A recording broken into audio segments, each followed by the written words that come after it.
Hello everyone. इस video में मैं पटना के परफेक्शन आईएएस के हिंदी मीडियम के टेस्ट 3 के क्वेश्चंस को डिस्कस करने जा रहा हूं।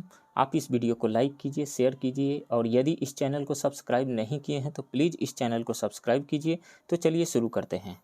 फर्स्ट क्वेश्चन है, डेंगू एक बुखार है जो उत्पन्न होता है तथा दूसरे मनुष्यों में पहुँचता है। वायरस और मादा एडिज मच्छर के द्वारा ये फैलता है। राइट ऑप्शन ए हो जाएगा। डेंगू एक प्रकार के विषाणु के संक्रमण से होता है जिसे क्यूलेक्स फैटिगेंस, एडिज एल्बोपिक्टस तथा एडिज इजिप्टी नामक मादा मच्छर फैलाते हैं। इस रोग को हड्डी तोड़ ज्वर भी कहा जाता है। नेक्स्ट क्वेश्चन, यदि कोई मानवीय रोग विश्व के बृहद क्षेत्र में फैलता है तो उसे क्या कहा जाता है? उसे पेंडेमिक कहा जाता है। राइट ऑप्शन ए होगा। जैसे कोविड।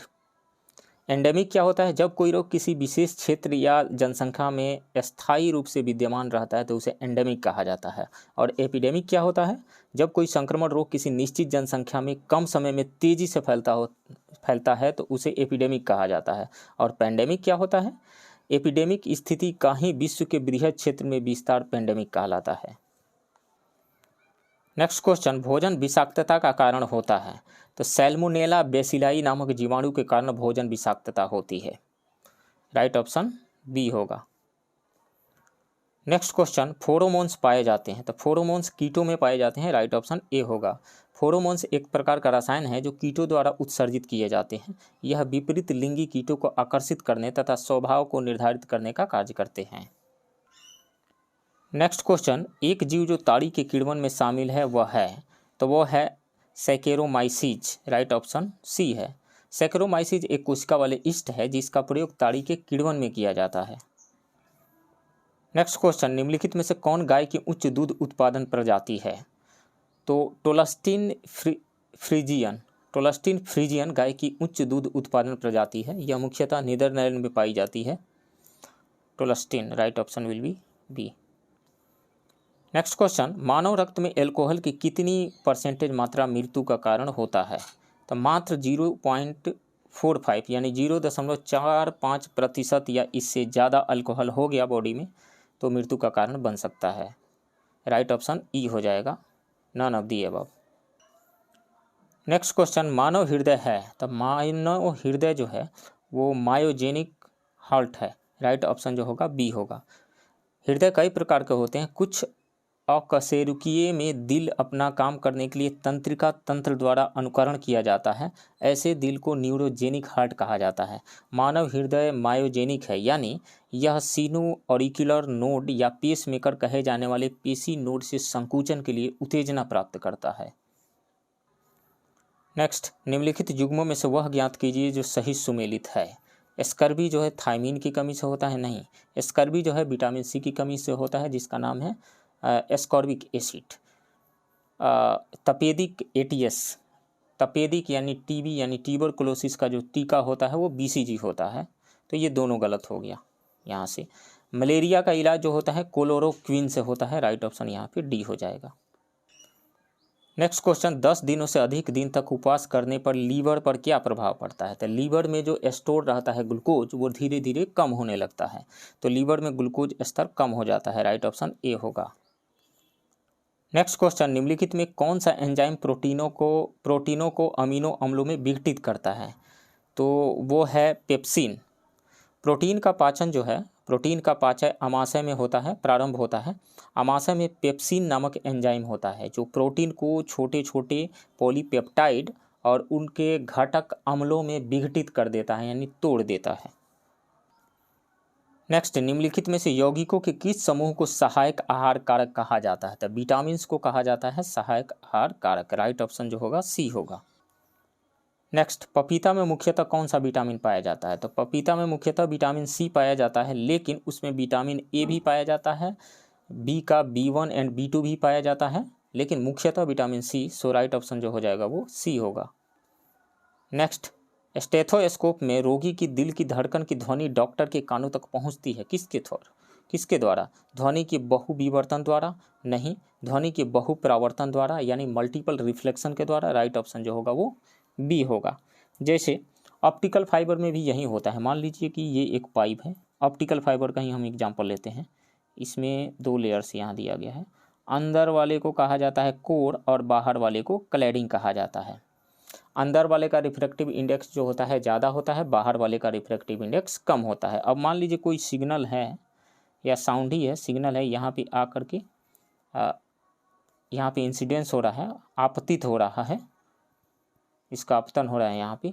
तो इस आपतन कोण यानी एंगल ऑफ इंसिडेंस का वैल्यू क्रिटिकल एंगल से, क्रांतिक कोण जिसको कहा जाता है, क्रिटिकल एंगल से ज़्यादा होता है तो उस केस में टोटल इंटरनल रिफ्लेक्शन यानी पूर्ण आंतरिक परावर्तन हो जाता है यहाँ पे।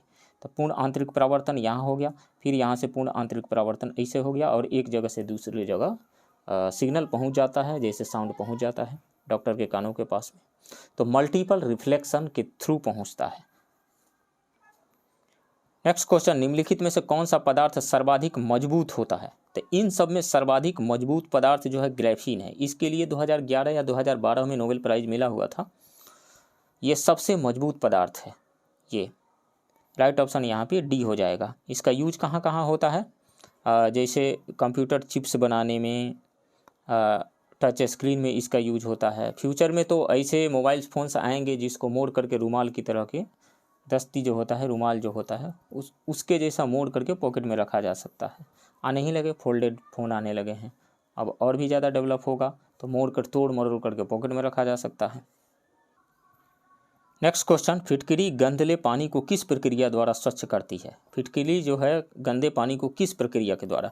कोगुलेशन के द्वारा, जिसका हिंदी होता है स्कंदन। स्कंदन यानी कोगुलेशन। राइट ऑप्शन जो होगा वो सी होगा।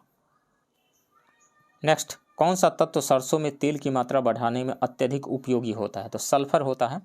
सल्फर पौधों के लिए आवश्यक दीर्घ पोषक तत्व है। यह सरसों के उत्पादन एवं उसमें तेल की मात्रा बढ़ाने में अत्यधिक उपयोगी है। राइट ऑप्शन बी होगा। नेक्स्ट, जब इनो लवण को जल में डाला जाता है बुलबुले बनते हैं, जिसका कारण है?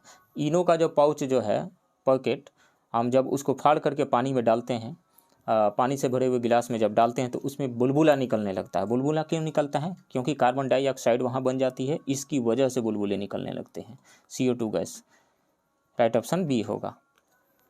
नेक्स्ट, जौ के अंकुरित बीजों के किण्वन से बने शराब को कहा जाता है? बियर कहा जाता है। राइट ऑप्शन जो होगा वो ए होगा।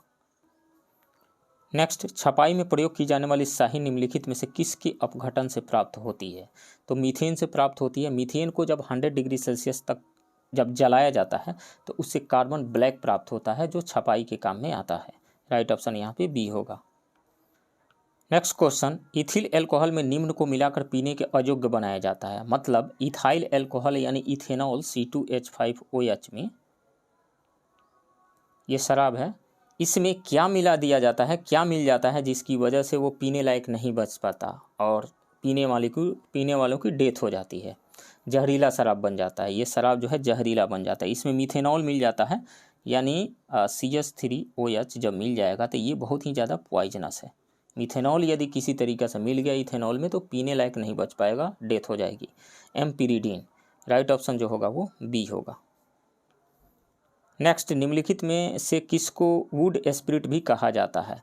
तो मिथाइल एल्कोहल यानी मिथेनॉल CH3OH को वुड स्पिरिट भी कहा जाता है। राइट ऑप्शन यहाँ पे ए होगा। नेक्स्ट, निम्नलिखित में से किस में ट्राइक्लोसन के विद्यमान होने की सर्वाधिक संभावना है, जिसके लंबे समय तक उच्च स्तर के प्रभावन में रहने को हानिकारक माना जाता है? तो कॉस्मेटिक्स यानी प्रसाधन सामग्री में ये पाया जाता है ट्राइक्लोसन। यह एक एंटी माइक्रोबियल कंपाउंड है, यानी सूक्ष्म जीवरोधी यौगिक है, जो टूथपेस्ट, डिटर्जेंट तथा साबुन आदि में पाया जाता है, यानी कॉस्मेटिक सामग्री में पाया जाता है, प्रसाधन सामग्री में। राइट ऑप्शन जो होगा डी होगा। नेक्स्ट क्वेश्चन, धूम्र पर्दे युद्ध में छिपने एवं शत्रु को छलने के लिए प्रयोग में लाए जाते हैं। धूम्र पर्दे प्रायः किसके वायु में परिक्षिप्त सूक्ष्म कणों के बने होते हैं? तो टाइटेनियम ऑक्साइड्स के बने होते हैं। राइट ऑप्शन जो होगा वो सी होगा। स्मोक कर्टेंस यानी धूम्र पर्दे वायु में टाइटेनियम ऑक्साइड के अति सूक्ष्म कणों के कोलाइडी प्रकीर्णन से बने होते हैं। नेक्स्ट, कड़कनाथ एक किस्म है। कड़कनाथ जो है एक मुर्गे की एक किस्म है, मध्य प्रदेश में पाया जाता है। राइट ऑप्शन जो होगा डी होगा। इस मुर्गे का त्वचा, पंख और मांस सभी काले रंग का होता है, ब्लैक कलर का होता है कड़कनाथ का। नेक्स्ट, निम्नलिखित में से कौन सा जानवर ठोस मूत्र उत्सर्जित करता है? कंगारू चूहा जो है लंबे समय तक, लंबी अवधि तक बिना पानी पिए जीवित रह सकता है, जिसके कारण यह प्रायः ठोस मूत्र उत्सर्जित करता है। राइट ऑप्शन जो होगा ए होगा। नेक्स्ट, पित्ताशय में उपस्थित पत्थर निम्नलिखित में से किसका पाचन प्रभावित करता है? तो पित्ताशय करता क्या है? पित्ताशय जो है यकृत से उत्पन्न पित्त का भंडारण करता है, और यदि उसमें पत्थर हो जाता है तो वसा का यानी फैट का डाइजेशन, वसा का पाचन नहीं हो पाता है। राइट ऑप्शन बी होगा। नेक्स्ट, ऊर्ध्वाधर तल एलिवेशन एवं क्षैतिज तल में एजीमथ में कोणीय दूरी को मापने में प्रयुक्त होने वाला यंत्र है, तो वो है थियोडोलाइट। थियोडोलाइट जो है कोणीय दूरी यानी एंगुलर डिस्टेंस मेजर करता है। राइट ऑप्शन जो होगा वो डी होगा। अल्टीमीटर क्या करता है? हाइट मेजर करता है। अल्टीट्यूड का मतलब ही होता है हाइट, तो अल्टीमीटर उससे बना हुआ है। नेक्स्ट, खगोलीय दूरदर्शी से बना प्रतिबिंब होता है, यानी एस्ट्रोनॉमिकल जो टेलीस्कोप है उसके द्वारा फाइनल इमेज जो बनता है, प्रतिबिंब जो बनता है वो होता है, एक तो बड़ा होता है, मतलब ऑब्जेक्ट के साइज से बहुत बड़ा होता है। चूँकि टेलीस्कोप है तो बड़ा प्रतिबिंब ही बनाया जाएगा, तो बड़ा होता है और काल्पनिक होता है, यानी वर्चुअल, इमेजिनरी। राइट ऑप्शन जो होगा यहाँ पे बी होगा। नेक्स्ट क्वेश्चन, एक सितार में किस प्रकार की ध्वनि तरंगे उत्पन्न होती है? तो सितार का जैसे एक वायर ले लीजिए, इसमें ये मान लीजिए एक फिक्स्ड है, एक वायर है। यहाँ पे जब हम वेव जनरेट करते हैं यानी थोड़ा सा डिस्टर्ब करते हैं तो वेव इस तरीक़ा से स्ट्रिंग के होते हुए यहाँ तक जाता है। क्योंकि यहाँ पे रिजिड बाउंड्री है तो रिजिड बाउंड्री से ये इसका शेप इन्वर्ट होकर के यानी उलट करके आता है, रिफ्लेक्ट होता है, परावर्तित होता है, तो ऐसे आएगा, ऊपर से होता हुआ इस तरीक़ा से आएगा। तो यह किस तरीक़े का वेव है? यह तो लॉन्गिट्यूडनल तो है नहीं, ट्रांसवर्स है। ट्रांसवर्स का मतलब अनुप्रस्थ, अनुप्रस्थ तरंग है ये। सबसे पहली बात तो ये अनुप्रस्थ है, और दूसरी बात यह है कि यह एक स्टैंडिंग है, स्टेशनरी है या अप्रगामी है।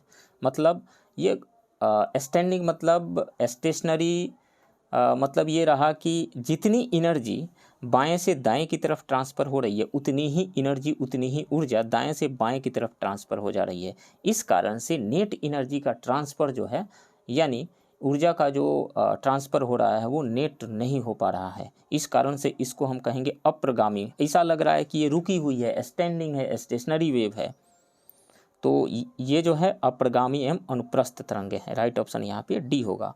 अब यहाँ पे देखिए, मैकेनिकल वेव जो है दो टाइप का होता है।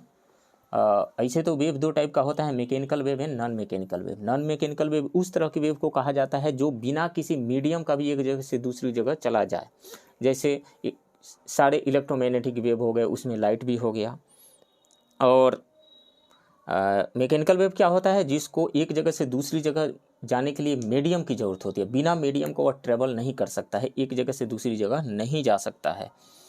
मैकेनिकल में दो तरह का होता है, लॉन्गिट्यूडिनल यानी अनुदैर्घ्य तरंग और ट्रांसवर्स यानी अनुप्रस्थ तरंग। तो अनुदैर्घ्य तरंग में क्या होता है? जिधर वेव जा रहा होता है, मीडियम का पार्टिकल यानी माध्यम का जो कण है उसी डायरेक्शन में आगे पीछे की गति करते रहता है, ऑसिलेट करते रहता है। अनुदैर्घ्य तरंग में जैसे साउंड वेव में कंप्रेशन एंड रेरिफिकेशन के फॉर्म में जाता है। और अनुप्रस्थ तरंग यानी ट्रांसवर्स वेव में क्या होता है? जिधर वेव जा रहा होता है उसके परपेंडिकुलर यानी लंबवत ऊपर नीचे गति करता है मीडियम का पार्टिकल यानी माध्यम का कण। जैसे वेव ऑन स्ट्रिंग पे चलने वाला जो वेव है, तार पे जो वेव चलता है वो अनुप्रस्थ होता है। इस केस में इनके सुपरपोजिशन कहिए, इंटरफ्रेंस कहिए, हिंदी में उसको व्यतिकरण कहा जाता है। व्यतिकरण के फलस्वरूप यहाँ पे अप्रगामी तरंग बनी हुई है, यानी स्टैंडिंग वेव बनी हुई है, यानी स्टेशनरी वेव बनी हुई है। नेक्स्ट क्वेश्चन, डेविंसी और वेरिटास नासा द्वारा घोषित दो नए मिशन संबंधित है किससे?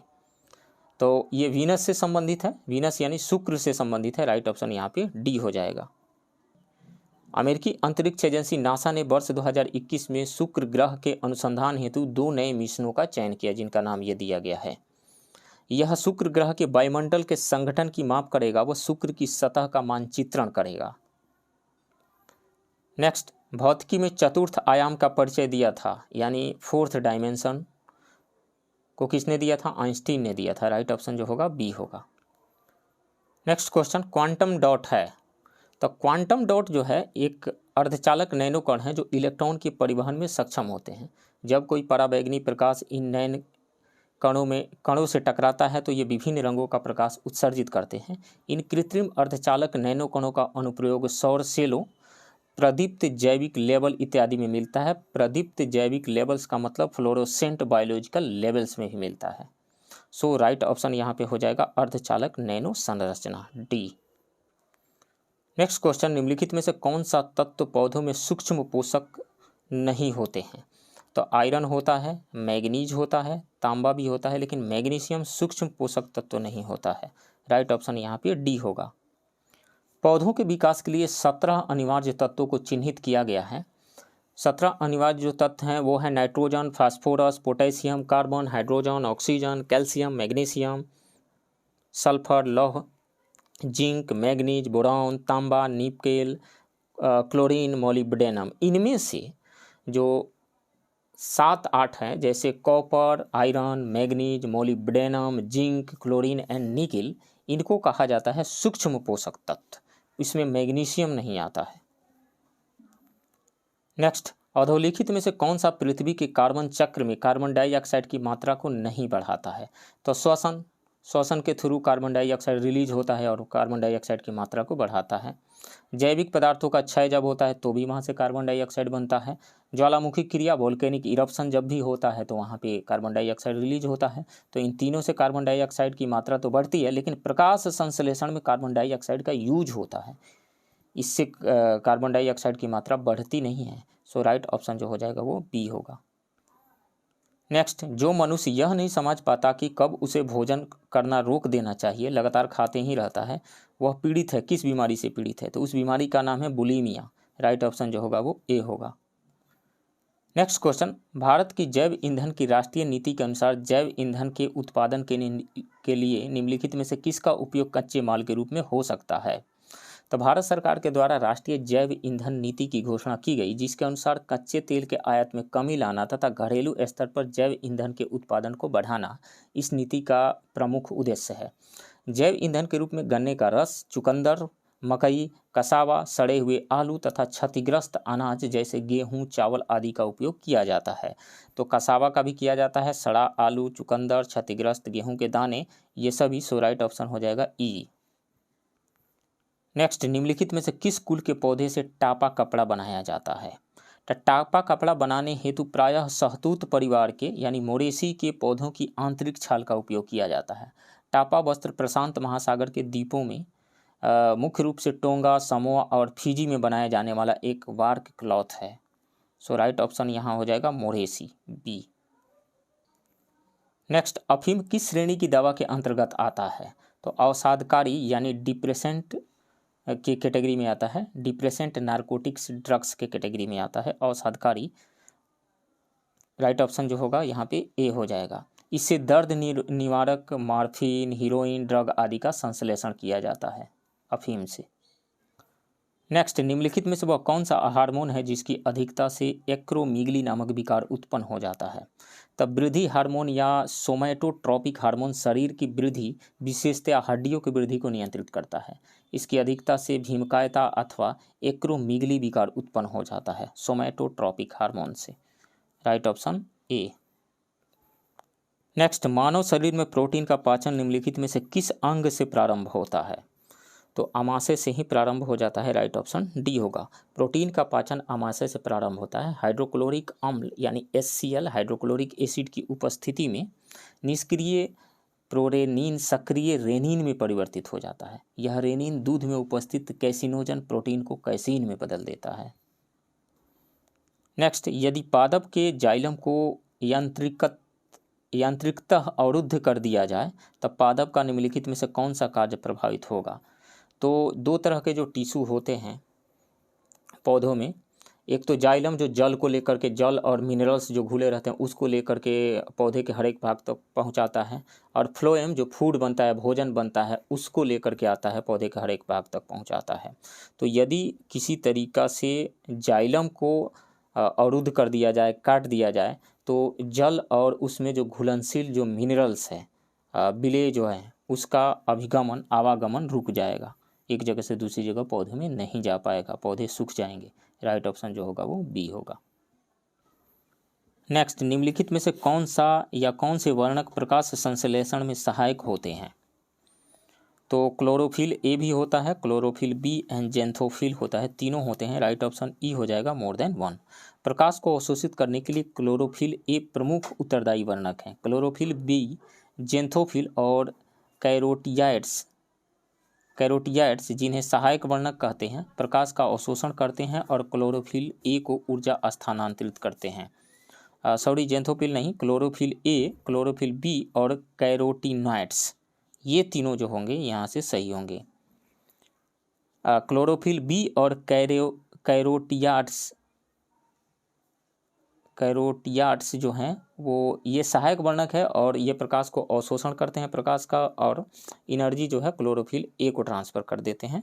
ये नहीं होगा, ये chlorophyll B and carotenoids. Right option जो होगा वो ई हो जाएगा, more than one. Next question, पादपों को प्रोटीन बनाने के लिए निम्नलिखित में से किस तत्व की अधिक आवश्यकता होती है? तो पौधे को प्रोटीन बनाने के लिए नाइट्रोजन की अधिक आवश्यकता होती है।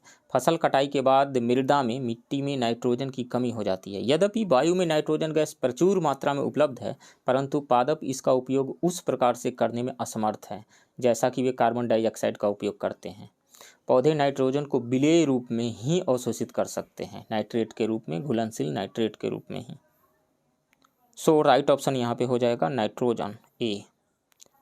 नेक्स्ट, निम्नलिखित तत्व समूहों में से कौन सा पृथ्वी पर जीवन की उत्पत्ति के लिए मुख्यतः उत्तरदायी था? तो कार्बन भी था, हाइड्रोजन भी, सल्फर भी, नाइट्रोजन भी, ये सभी थे। राइट ऑप्शन ई हो जाएगा, more than one. Next question, निम्नलिखित में से कौन सा कार्बनिक अम्ल अंगूर, इमली तथा केला में प्रचुर मात्रा में विद्यमान रहता है? तो वो है टार्टरिक अम्ल। टार्टरिक अम्ल का केमिकल फार्मूला क्या होता है? एक कार्बन यहाँ लीजिए, एक कार्बन यहाँ लीजिए, एक एल्कोहल ग्रुप जोड़ दीजिए, यहाँ फिर एक और एल्कोहल ग्रुप जोड़ दीजिए, यहाँ H दे दीजिए, इधर एक कार्बोक्सिलिक एसिड ग्रुप COOH जोड़ दीजिए इधर, और इधर भी एक COOH जोड़ दीजिए। ये हो गया, यहाँ तो हाइड्रोजन है ही, यहाँ भी एक हाइड्रोजन है ही। ये हो गया टार्टरिक एसिड का केमिकल फार्मूला। राइट ऑप्शन यहाँ पे डी होगा। नेक्स्ट क्वेश्चन, भोजन के डिब्बों पर टीन से कलई किया गया होता है, न कि जिंक से, क्योंकि जिंक जो है मोर रिएक्टिव है, टीन से रिएक्शन हो जाएगा इस कारण से।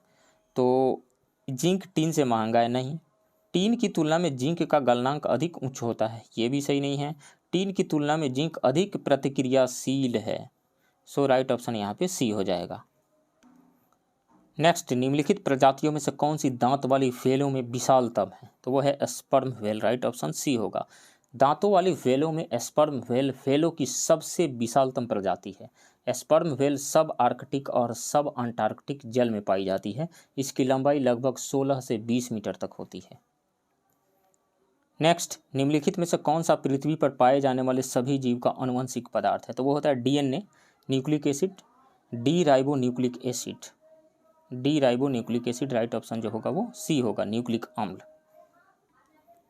नेक्स्ट, ई कोलाई जीवाणु मुख्य रूप से इनमें पाया जाता है। तो ई कोलाई जो है हमारे आंतों में पाया जाता है, मानव आंत में पाया जाता है। राइट ऑप्शन बी होगा। अधिकांशतः ई कोलाई जो जीवाणु होता है हानिकारक नहीं होता है, लेकिन उसमें से कुछ जो होते हैं हानिकारक होते हैं, जिसकी वजह से उल्टी, चक्कर वगैरह आ जाता है, ऐंठान, खूनी दस्त वगैरह आते रहता है।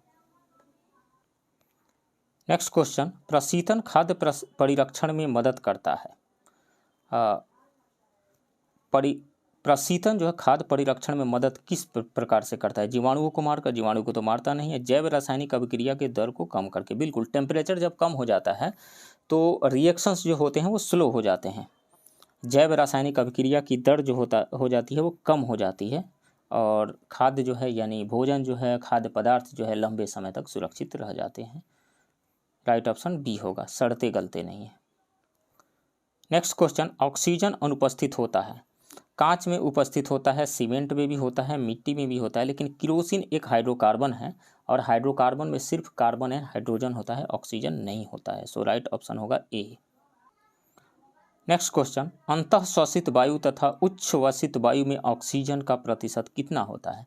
जो हम सांस लेते हैं उसमें 21% होता है ऑक्सीजन, और जो सांस छोड़ते हैं उसमें भी ऑक्सीजन होता है 16.4%। राइट ऑप्शन जो होगा ए होगा। नेक्स्ट, पीत रस निर्मित होता है, तो जनरली क्वेश्चन का आंसर करेंगे लोग पित्ताशय में होता होगा। पित्ताशय में नहीं होता है, यकृत यानी लीवर में होता है, और पित्ताशय में ये स्टोर होता है। राइट ऑप्शन यहाँ पे डी हो जाएगा। नेक्स्ट, निम्नलिखित में से कौन एक पादप हार्मोन नहीं है? जिब्रेलिन है, ऑक्सिन है, साइटोकाइनिन है, लेकिन एपिनेफ्रिन जिसको एड्रेलिन भी कहा जाता है ये पादप हार्मोन नहीं है। 3 है, जिब्रेलिन, ऑक्सिन, साइटोकाइनिन। सो राइट ऑप्शन सी हो जाएगा, ये पादप हार्मोन नहीं है। नेक्स्ट, माइक्रोबैक्टीरियम इंडिकस प्राणी वैक्सीन निम्नलिखित में से किस रोग से संबंधित है? तो यह कुष्ठ रोग से संबंधित है। राइट ऑप्शन ए हो जाएगा। यह वैक्सीन कुष्ठ रोगियों के संपर्क में रहने वालों के निवारक उपाय के रूप में दी जाती है। इसे राष्ट्रीय कुष्ठ उन्मूलन कार्यक्रम में प्रस्तावित किया गया है। नेक्स्ट, जब शुद्ध जल प्रबलता से उबलता है तो सतह की ओर उठने वाले बुलबुले मुख्यतः किसके बने होते हैं? यहाँ शुद्ध जल कह रहा है तो जल के ही बुलबुले होंगे, किसके? जलवाष्प के बुलबुले होते हैं। राइट ऑप्शन डी हो जाएगा। हाइड्रोजन एंड ऑक्सीजन के नहीं होंगे, क्योंकि 100 डिग्री सेल्सियस पर ये बॉयल करेगा और उस पर हाइड्रोजन और ऑक्सीजन में वाटर जो है डिकम्पोज नहीं होगा, तो जलवाष्प के ही वो बुलबुले होते हैं। नेक्स्ट, रेडियो एक्टिविता का मापन किससे किया जाता है? तो ध्रुवण मापी से तो किया नहीं जाता है, ऊष्मा मापी से तो नहीं, कैलोरीमीटर से तो हीट मेजर किया जाता है, वर्ण मापी से तो नहीं किया जाता है, तो किया किससे जाता है? जीएम काउंटर से। जीएम का क्या मतलब होता है? जीएम का मतलब होता है गेइगर मूलर काउंटर, इससे किया जाता है रेडियो एक्टिविटी का मेजर। राइट ऑप्शन जो होगा वो ए होगा। नेक्स्ट, निम्नलिखित में से किस एक का जड़त्व तो अधिकतम होगा? जड़त्व का मतलब इनर्सिया। तो इनर्सिया क्या होता है? किसी भी ऑब्जेक्ट, कोई भी ऑब्जेक्ट यदि रेस्ट में है मतलब रुका हुआ है तो रुका ही रहना चाहता है, और यदि मूव कर रहा है मतलब गति कर रहा है तो गति करते ही रहना चाहता है। मतलब अपने स्टेट ऑफ रेस्ट यानी विराम की अवस्था और स्टेट ऑफ यूनिफॉर्म मोशन यानी वो अपनी गति की अवस्था में कोई परिवर्तन होने देना नहीं चाहता है। किसी भी पदार्थ, किसी भी वस्तु का यही गुण जो है जड़त्व कहलाता है, यानी इनर्सिया कहलाता है। इनर्सिया यानी जड़त्व किन बातों पर डिपेंड करता है, किस पे निर्भर करता है? तो ये जो ऑब्जेक्ट है उसके द्रव्यमान पर निर्भर करता है। एग्जाम्पल मैं देता हूँ, मान लीजिए मेरे पास एक पेन है, पेन चला करके मैं आपकी तरफ फेंकूँ तो आप उसको आसानी से कैच कर लेंगे, लेकिन यहीं क्योंकि इसका मास कम है, ये मूव कर रहा है यानी गति में है, इसके गति को विराम में लाने में आपको कम फोर्स अप्लाई करना पड़ेगा, इसको रोकना आसान है। लेकिन वहीं मैं एक बहुत बड़ा बोल्डर पत्थर उठा करके आपकी तरफ फेंक दूं तो आपको कैच करना बहुत ही डिफ़िकल्ट होगा, आप नहीं कैच कर पाएंगे, क्योंकि जो बोल्डर है, जो पत्थर का टुकड़ा है, बड़ा सा टुकड़ा है, उसका द्रव्यमान ज़्यादा है। द्रव्यमान ज़्यादा होने की वजह से उसका जड़त्व यानी इनर्सिया ज़्यादा है। इनर्सिया ज़्यादा होने का मतलब क्या हुआ कि यदि वो मूव कर रहा है, मैं चला करके फेंका हूँ, वो गति में है, तो उसके गति को विराम में, वो अपने गति को विराम में नहीं लाने देना चाहेगा। ज़्यादा फोर्स जब अप्लाई करेंगे तब जा कर के उसकी गति जो है विराम में आएगी। तो किसी भी वस्तु का द्रव्यमान जितना ही ज़्यादा होगा उसकी इनर्सिया यानी उसका जड़त्व उतना ही ज़्यादा होगा। तब परमाणु का द्रव्यमान, एक अणु का द्रव्यमान परमाणु से ज़्यादा होगा। अणु का जनरली द्रव्यमान, 1 रुपये के सिक्के का द्रव्यमान उससे ज़्यादा होगा। सबसे ज़्यादा द्रव्यमान जो इन सब में जो होगा वो होगा क्रिकेट की एक गेंद का द्रव्यमान, तो इसका जड़त्व सबसे ज़्यादा होगा। राइट ऑप्शन डी होगा।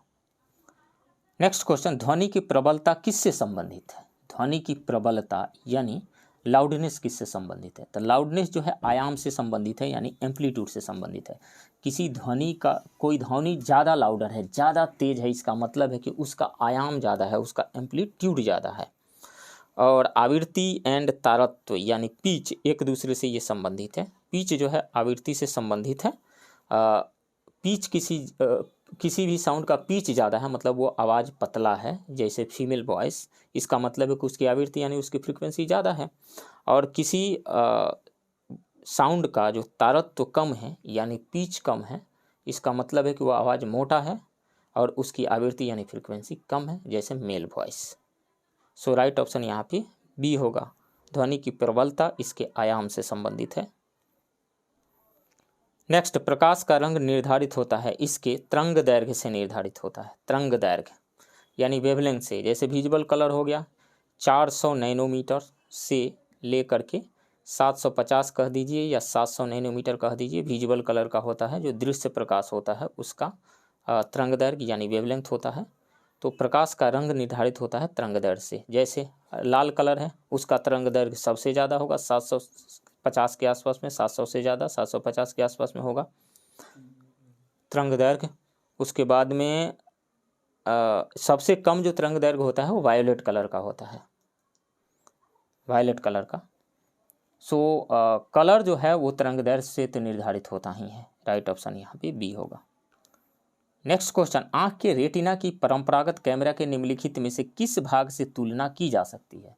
तो देखिए, हम किसी भी ऑब्जेक्ट को देखते हैं तो उसका इमेज हमारे आंख में जो पर्दा लगा हुआ है जिसको रेटिना कहा जाता है उस पे बनता है। कैसा बनता है? रियल इमेज बनता है, वास्तविक प्रतिबिंब और उल्टा प्रतिबिंब बनता है, यानी रियल एंड इन्वर्टेड इमेज बनता है, वास्तविक और उल्टा प्रतिबिंब बनता है।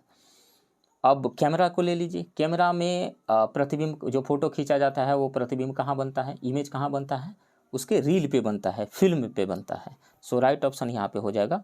तो दोनों की तुलना किया जा सकता है, मतलब हमारी आँखों में जो रेटिना है वो कैमरा के फिल्म के जैसा है, उसके रील के जैसा है। राइट ऑप्शन ए होगा। नेक्स्ट क्वेश्चन, विद्युत धारा के चुंबकीय प्रभाव को सर्वप्रथम किसने अवलोकित किया था? तो हैंस क्रिश्चियन ऑस्टेड नाम था उनका, ऑस्टेड। राइट ऑप्शन यहाँ पे बी होगा। उन्होंने क्या किया? ऑस्टेड ने क्या किया? ऑस्टेड ने क्या किया कि एक करंट कैरिंग वायर लिया, मतलब एक ऐसा तार लिया, एक ऐसा तार लिया जिसमें करंट फ्लो हो सके, उसको बैटरी से कनेक्ट कर दिया। मैं यहाँ बनाता हूँ, यहाँ पे एक वायर ले लिया, यहाँ पे एक रेसिस्टेंस लगा दिया और इसको बैटरी से कनेक्ट कर दिया और यहाँ पे एक स्विच लगा दिया, स्विच लगा दिया, स्विच। यहाँ वोल्टेज भी है, ये रेसिस्टेंस आर है और यहाँ पे एक मैग्नेटिक नीडल रख दिया उन्होंने, मैग्नेटिक नीडल। तो जो ही इस स्विच को ऑन किया जाता है, स्विच को ऑन करेंगे तो इसमें करंट फ्लो होगा, करंट फ्लो होगा तो इस मैग्नेटिक नीडल में डिफ्लेक्शन आ जाता है। डिफ्लेक्शन आया था जब ऑस्टेड ने अपना एक्सपेरिमेंट किया था। तो चूंकि मैग्नेटिक नीडल एक मैग्नेट है और मैग्नेट पे फोर्स कौन लगा सकता है? मैग्नेट ही लगा सकता है। इससे क्या कंक्लूजन ड्रॉ होता है, इससे क्या निष्कर्ष निकलता है कि जब स्विच को ऑन किया जाता है और इस परिपथ में विद्युत धारा प्रवाहित होती है तो यहाँ पे एक विद्युतीय क्षेत्र नहीं, चुंबकीय क्षेत्र उत्पन्न होता है। यानी विद्युतीय क्षेत्र तो उत्पन्न होता ही है, मैग्नेटिक फील्ड यानी चुंबकीय क्षेत्र भी उत्पन्न होता है। तो इसको कहते हैं, चूंकि इलेक्ट्रिक करंट फ्लो हो रहा था और उसके बाद में मैग्नेटिक फील्ड जनरेट हुआ यहाँ पे, तो इसको कहते हैं magnetic effect of electric current, यानी विद्युत धारा के चुंबकीय प्रभाव। Next question, liquid petroleum gas के घटकों में शामिल है। तो एलपीजी यानी लिक्विफाइड पेट्रोलियम गैस में प्रोपेन भी होता है एंड ब्यूटेन होता है।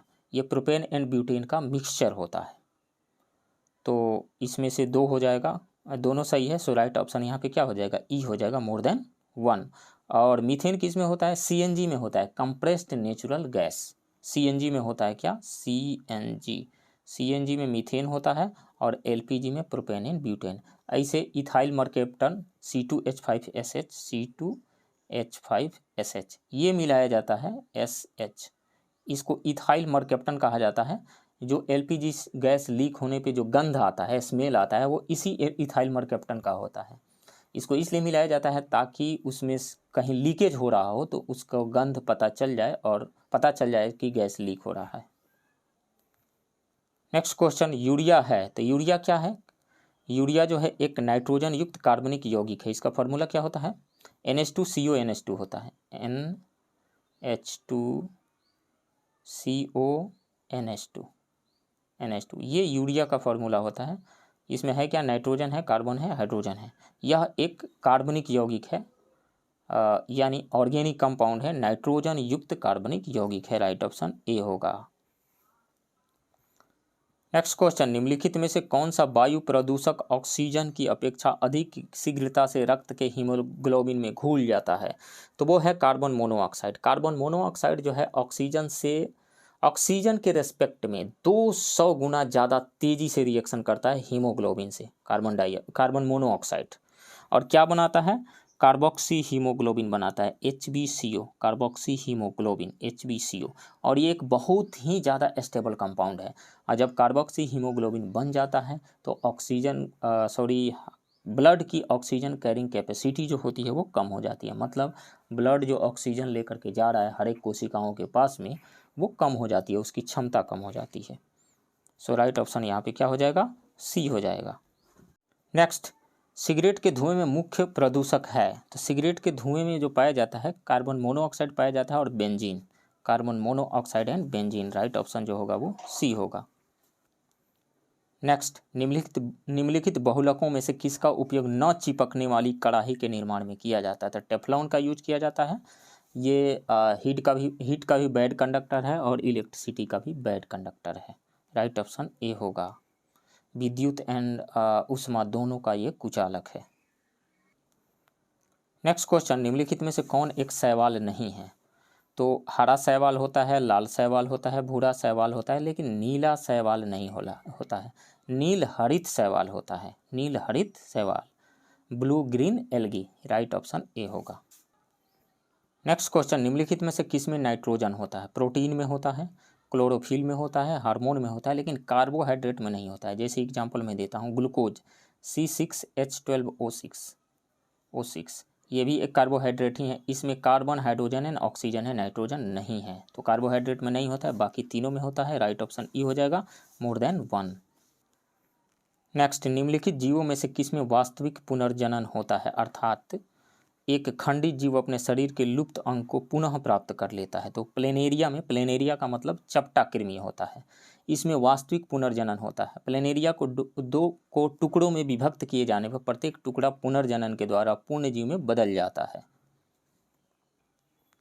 नेक्स्ट, मानव सदृश लघुतम कपी है। तो वो गिबन है और ये भारत में पाया जाता है। राइट ऑप्शन ए होगा। नेक्स्ट, निम्नलिखित में कौन ऊतक का उदाहरण है? तो रक्त भी एक प्रकार का टिश्यू ही है, कनेक्टिंग टिश्यू कहा जाता है। ये टिश्यू ही है, यानी ऊतक ही है। पेशी भी एक ऊतक ही है, फ्लोएम भी एक ऊतक है, लेकिन लैक्टिक अम्ल जो है ऊतक नहीं है, ये तो एसिड है। तो राइट ऑप्शन ई हो जाएगा, मोर देन 1। नेक्स्ट, निम्नलिखित में कौन सा शारीरिक अंग श्वसन क्रिया का भाग होता है? तो श्वसन क्रिया का भाग जो होता है वो श्वसनी होता है, डायफ्राम भी होता है, श्वास नली भी होता है, लेकिन बोमन संपुट यानी बोमन कैप्सूल जो होता है ये एक्सक्रेटरी सिस्टम यानी उत्सर्जन तंत्र का हिस्सा है ये। सो राइट ऑप्शन हो जाएगा ई, मोर देन 1। नेक्स्ट, निम्नलिखित में से कौन सा आहार नाल का सबसे लंबा भाग है? तो वो है स्मॉल इंटेस्टाइन यानी क्षुद्रांत्र, small intestine. Right option A है। स्मॉल इंटेस्टाइन ये होता है बहुत ही लंबा, लेकिन ये सर्पिलाकार होता है, कुंडली के जैसा होता है, क्वाइल के फॉर्म में ये रहता है। दैट्स वाई इसको ये जो है कम ही स्पेस छेंकता है, कम ही स्पेस में है, लेकिन लंबाई इसकी ज़्यादा है, इसलिए इसको स्मॉल इंटेस्टाइन कहा जाता है। नेक्स्ट, निम्नलिखित में से कौन से आनुवंशिक विकार हैं यानी जेनेटिक डिजीजेज कौन सा है? वो है हीमोफीलिया भी है, सिकल सेल इनेमिया भी है, थैलेसेमिया भी है, सिजोफ्रेनिया भी है। ये जेनेटिक डिसऑर्डर जो है ये चारों है जेनेटिक डिसऑर्डर है। सो राइट ऑप्शन ही हो जाएगा, मोर देन 1। क्वेश्चन 77, एम्फीसाइमा निम्नलिखित में से किसे प्रभावित करता है? तो एम्फीसाइमा मुख्यतः धुआं आदि के अंतः श्वसन से जुड़ा होता है। एम्फीसाइमा के सबसे अधिक मामले सिगरेट पीने या लंबे समय तक वायु प्रदूषण के संपर्क में रहने के कारण होते हैं। तो ये किससे जुड़ा हुआ है? फेफड़ा से जुड़ा हुआ है। राइट ऑप्शन जो होगा वो सी होगा। नेक्स्ट, निम्नलिखित में से कौन सा या शेष जीवन शैली से संबद्ध रोग है? जीवन शैली से यानी लाइफ स्टाइल डिजीजे जो है, जीवन शैली से संबद्ध रोग ऐसे रोग हैं जो उन देशों में अधिक दिखते हैं जो कि अधिक औद्योगिकृत हो रहे हैं। मोटापा भी उसमें आता है, अल्जाइमर भी उसमें आता है, अल्जाइमर भी उसमें आता है, गठिया भी आता है और हृदय रोग भी आता है। तो इसमें से सभी सही है, तो ऑल ऑफ दी अबव हो जाएगा। Right option E, more than 1 of the above. Next, निम्नलिखित में से कौन सा या कौन से संचारी रोग हैं यानी कम्युनिकेबल डिजीजेज हैं, मतलब एक से दूसरे में फैलने वाले। संचारी रोग ऐसे रोग हैं जो एक व्यक्ति से दूसरे में फैल सकते हैं। इसमें जीका भी आता है, चिकनगुनिया भी आता है, सार्स भी आता है, एवियन इन्फ्लुएंजा भी आता है, तो मोर देन वन हो जाएगा ई। नेक्स्ट, एमनियोसिंटोसिस एक तरीका है जो बताता है, तो यह एक डायग्नोसिस का टेस्ट है, डायग्नोसिस टेस्ट है। इसका प्रयोग अनुवांशिक स्वास्थ्य स्थितियों जैसे डाउन सिंड्रोम, थैलेसेमिया, हीमोफीलिया आदि का पता लगाने में किया जाता है। इस जांच से भ्रूण के लिंग का भी पता चल सकता है। तो इसमें से राइट ऑप्शन ए हो जाएगा। नेक्स्ट क्वेश्चन, निम्नलिखित में से कौन सा कृत्रिम मधुरक नहीं है यानी आर्टिफिशियल स्वीटनर नहीं है। एस्पार्टेम आर्टिफिशियल स्वीटनर है, एलिटेम भी है, सुक्रालोज भी है आर्टिफिशियल स्वीटनर। स्टेविया जो है आर्टिफिशियल स्वीटनर नहीं है, यह कम कैलोरी वाला एक प्राकृतिक मधुरक है यानी नेचुरल स्वीटनर है। राइट ऑप्शन जो होगा वो सी होगा। नेक्स्ट क्वेश्चन, गोता लगाते समय किसी गोताखोर के कान का पर्दा किस कारण से क्षतिग्रस्त हो सकता है। ऑक्सीजन की कमी से, उच्च वायुमंडलीय दाब से, उच्च जल दाब से, CO2 की अधिकता से। तो उच्च जल दाब से इसका राइट ऑप्शन होगा सी। ऐसा क्यों होता है, मान लीजिए कि ये वाटर का लेवल है, अपर वाटर का सरफेस है, यहाँ का प्रेशर मान लीजिए पी है, P0 है, और गोताखोर यहाँ पे है, H हाइट नीचे है, वो H हाइट नीचे है। तो यहाँ का प्रेशर यदि P हो तो P कितना हो जाएगा, P इज इक्वल टू हो जाएगा P0 प्लस ρg H। रो क्या है, डेंसिटी ऑफ द वाटर है, G 9.8 मीटर पर सेकेंड स्क्वायर, H क्या है, हाइट है ये। तो हम देख रहे हैं इस फार्मूला से कि P is equal to P0 plus ρg H में H जैसे जैसे इंक्रीज होगा यानी गोताखोर जैसे जैसे नीचे जाएगा वैसे वैसे प्रेशर का वैल्यू इंक्रीज होते चला जाएगा। इसका मतलब है कि किसी भी फ्लूइड में, किसी भी लिक्विड में जैसे जैसे नीचे जाते हैं वैसे वैसे प्रेशर बढ़ते चला जाता है। तो प्रेशर बढ़ रहा है यानी जल का दबाव बढ़ रहा है, जल का दाब बढ़ रहा है, इस कारण से उसके कान का जो पर्दा है वो क्षतिग्रस्त हो सकता है। नेक्स्ट क्वेश्चन, स्थिर जल में तेल का छिड़काव मच्छरों के प्रजनन को किस प्रकार के रोकता है। तो यह पृष्ठ तनाव को घटा देता है। राइट ऑप्शन जो होगा वो ए हो जाएगा। अब पृष्ठ तनाव क्या है, देखिए पृष्ठ तनाव जो है यानी सरफेस टेंशन एक सरफेस की फिनोमिना है। इस फिनोमिना के तहत कोई भी सरफेस एक स्ट्रेस्ड मेम्ब्रेन के जैसा यानी एक तनी हुई झिल्ली के जैसा बिहेव करता है, और जितना संभव हो सके अपने सरफेस एरिया को मिनिमाइज करके रखना चाहता है। इस कारण से उस पर एक फोर्स लगता है। मान लीजिए कि ये वाटर का सरफेस है, वाटर का जब सरफेस है तो यहाँ पे मच्छर का लार्वा है, मच्छर बैठा हुआ है, तो चूंकि ये स्ट्रेस्ड मेम्ब्रेन के जैसा बिहेव करता है तो इस पे एक फोर्स लगता है ऊपर की ओर इस मेम्ब्रेन के द्वारा, और इस पे एक फोर्स नीचे लग रहा है। इसका कौन सा फोर्स लग रहा है, इसका वेट नीचे लग रहा है। तो जो सरफेस टेंशन की वजह से जो फोर्स लग रहा है वो ऊपर डायरेक्शन में, अपर डायरेक्शन में लग रहा है, और वेट नीचे लग रहा है। ये मतलब सरफेस टेंशन का जो फोर्स है वो वेट को बैलेंस किया हुआ है, इसलिए मच्छर हो या मच्छर का लार्वा डूबता नहीं है।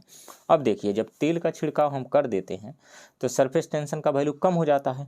कम हो जाने की वजह से जो अपर डायरेक्शन में ऊपर की ओर जो बल लग रहा है, अपर डायरेक्शन में जो फोर्स लग रहा है उसका वैल्यू कम हो जाता है, और नीचे का वैल्यू ज़्यादा है वेट, इस कारण से उसका लार्वा हो गया या मच्छर डूब जाता है। और जब मच्छर का लार्वा डूब जाएगा तो उसकी संख्या कम होती चली जाएगी। नेक्स्ट क्वेश्चन, 1 टन AC में 1 टन के उल्लेख से क्या अभिप्राय है। यह एयर कंडीशनर में गैस का भार होता है, बिल्कुल नहीं। यह AC द्वारा इस्तेमाल की गई विद्युत शक्ति का सूचक है, नहीं। यह उस दीवार की क्षमता का सूचक है जिस पर AC रखा जाता है, नहीं, रखा जाना है, नहीं। 1 टन AC का अर्थ होता है जब यह 1 टन द्रवीभूत जल 0 डिग्री सेल्सियस को 1 घंटे में ठोस बर्फ यानी 0 डिग्री सेल्सियस में परिवर्तित कर दे। टन जो होता है वो AC के कूलिंग कैपेसिटी को इंडिकेट करता है। टन ज़्यादा है मतलब वो ज़्यादा कूल करेगा। तो इसमें से सूटेबल जो ऑप्शन हो रहा है डी ऑप्शन है।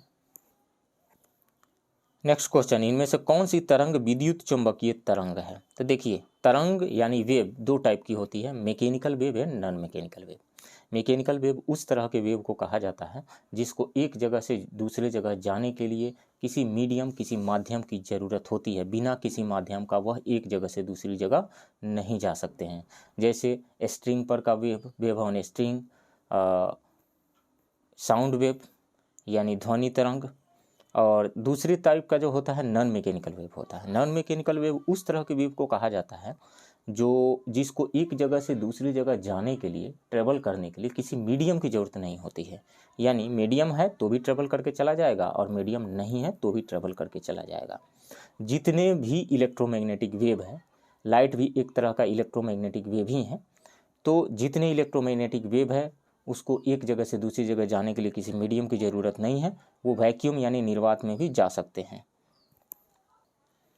तो एक्सरे भी इलेक्ट्रोमैग्नेटिक वेव है, दृश्य प्रकाश भी यानी विजुअल लाइट भी इलेक्ट्रोमैग्नेटिक वेव है, सूक्ष्म तरंग माइक्रोवेव भी इलेक्ट्रोमैग्नेटिक वेव है। लेकिन ध्वनि तरंग क्या है? ये मैकेनिकल वेव है, ये लॉन्गिट्यूडिनल वेव है, ये इलेक्ट्रोमैग्नेटिक वेव नहीं है। इसको एक जगह से दूसरी जगह जाने के लिए मीडियम की ज़रूरत है। राइट ऑप्शन जो डी होगा यहाँ पे। ये एक लॉन्गिट्यूडिनल वेव है। मैकेनिकल वेव दो टाइप के होते हैं, ट्रांसवर्स वेव है, लॉन्गिट्यूडिनल वेव। लॉन्गिट्यूडिनल यानी अनुदैर्घ्य तरंग। अनुदैर्घ्य तरंग किसे कहा जाता है?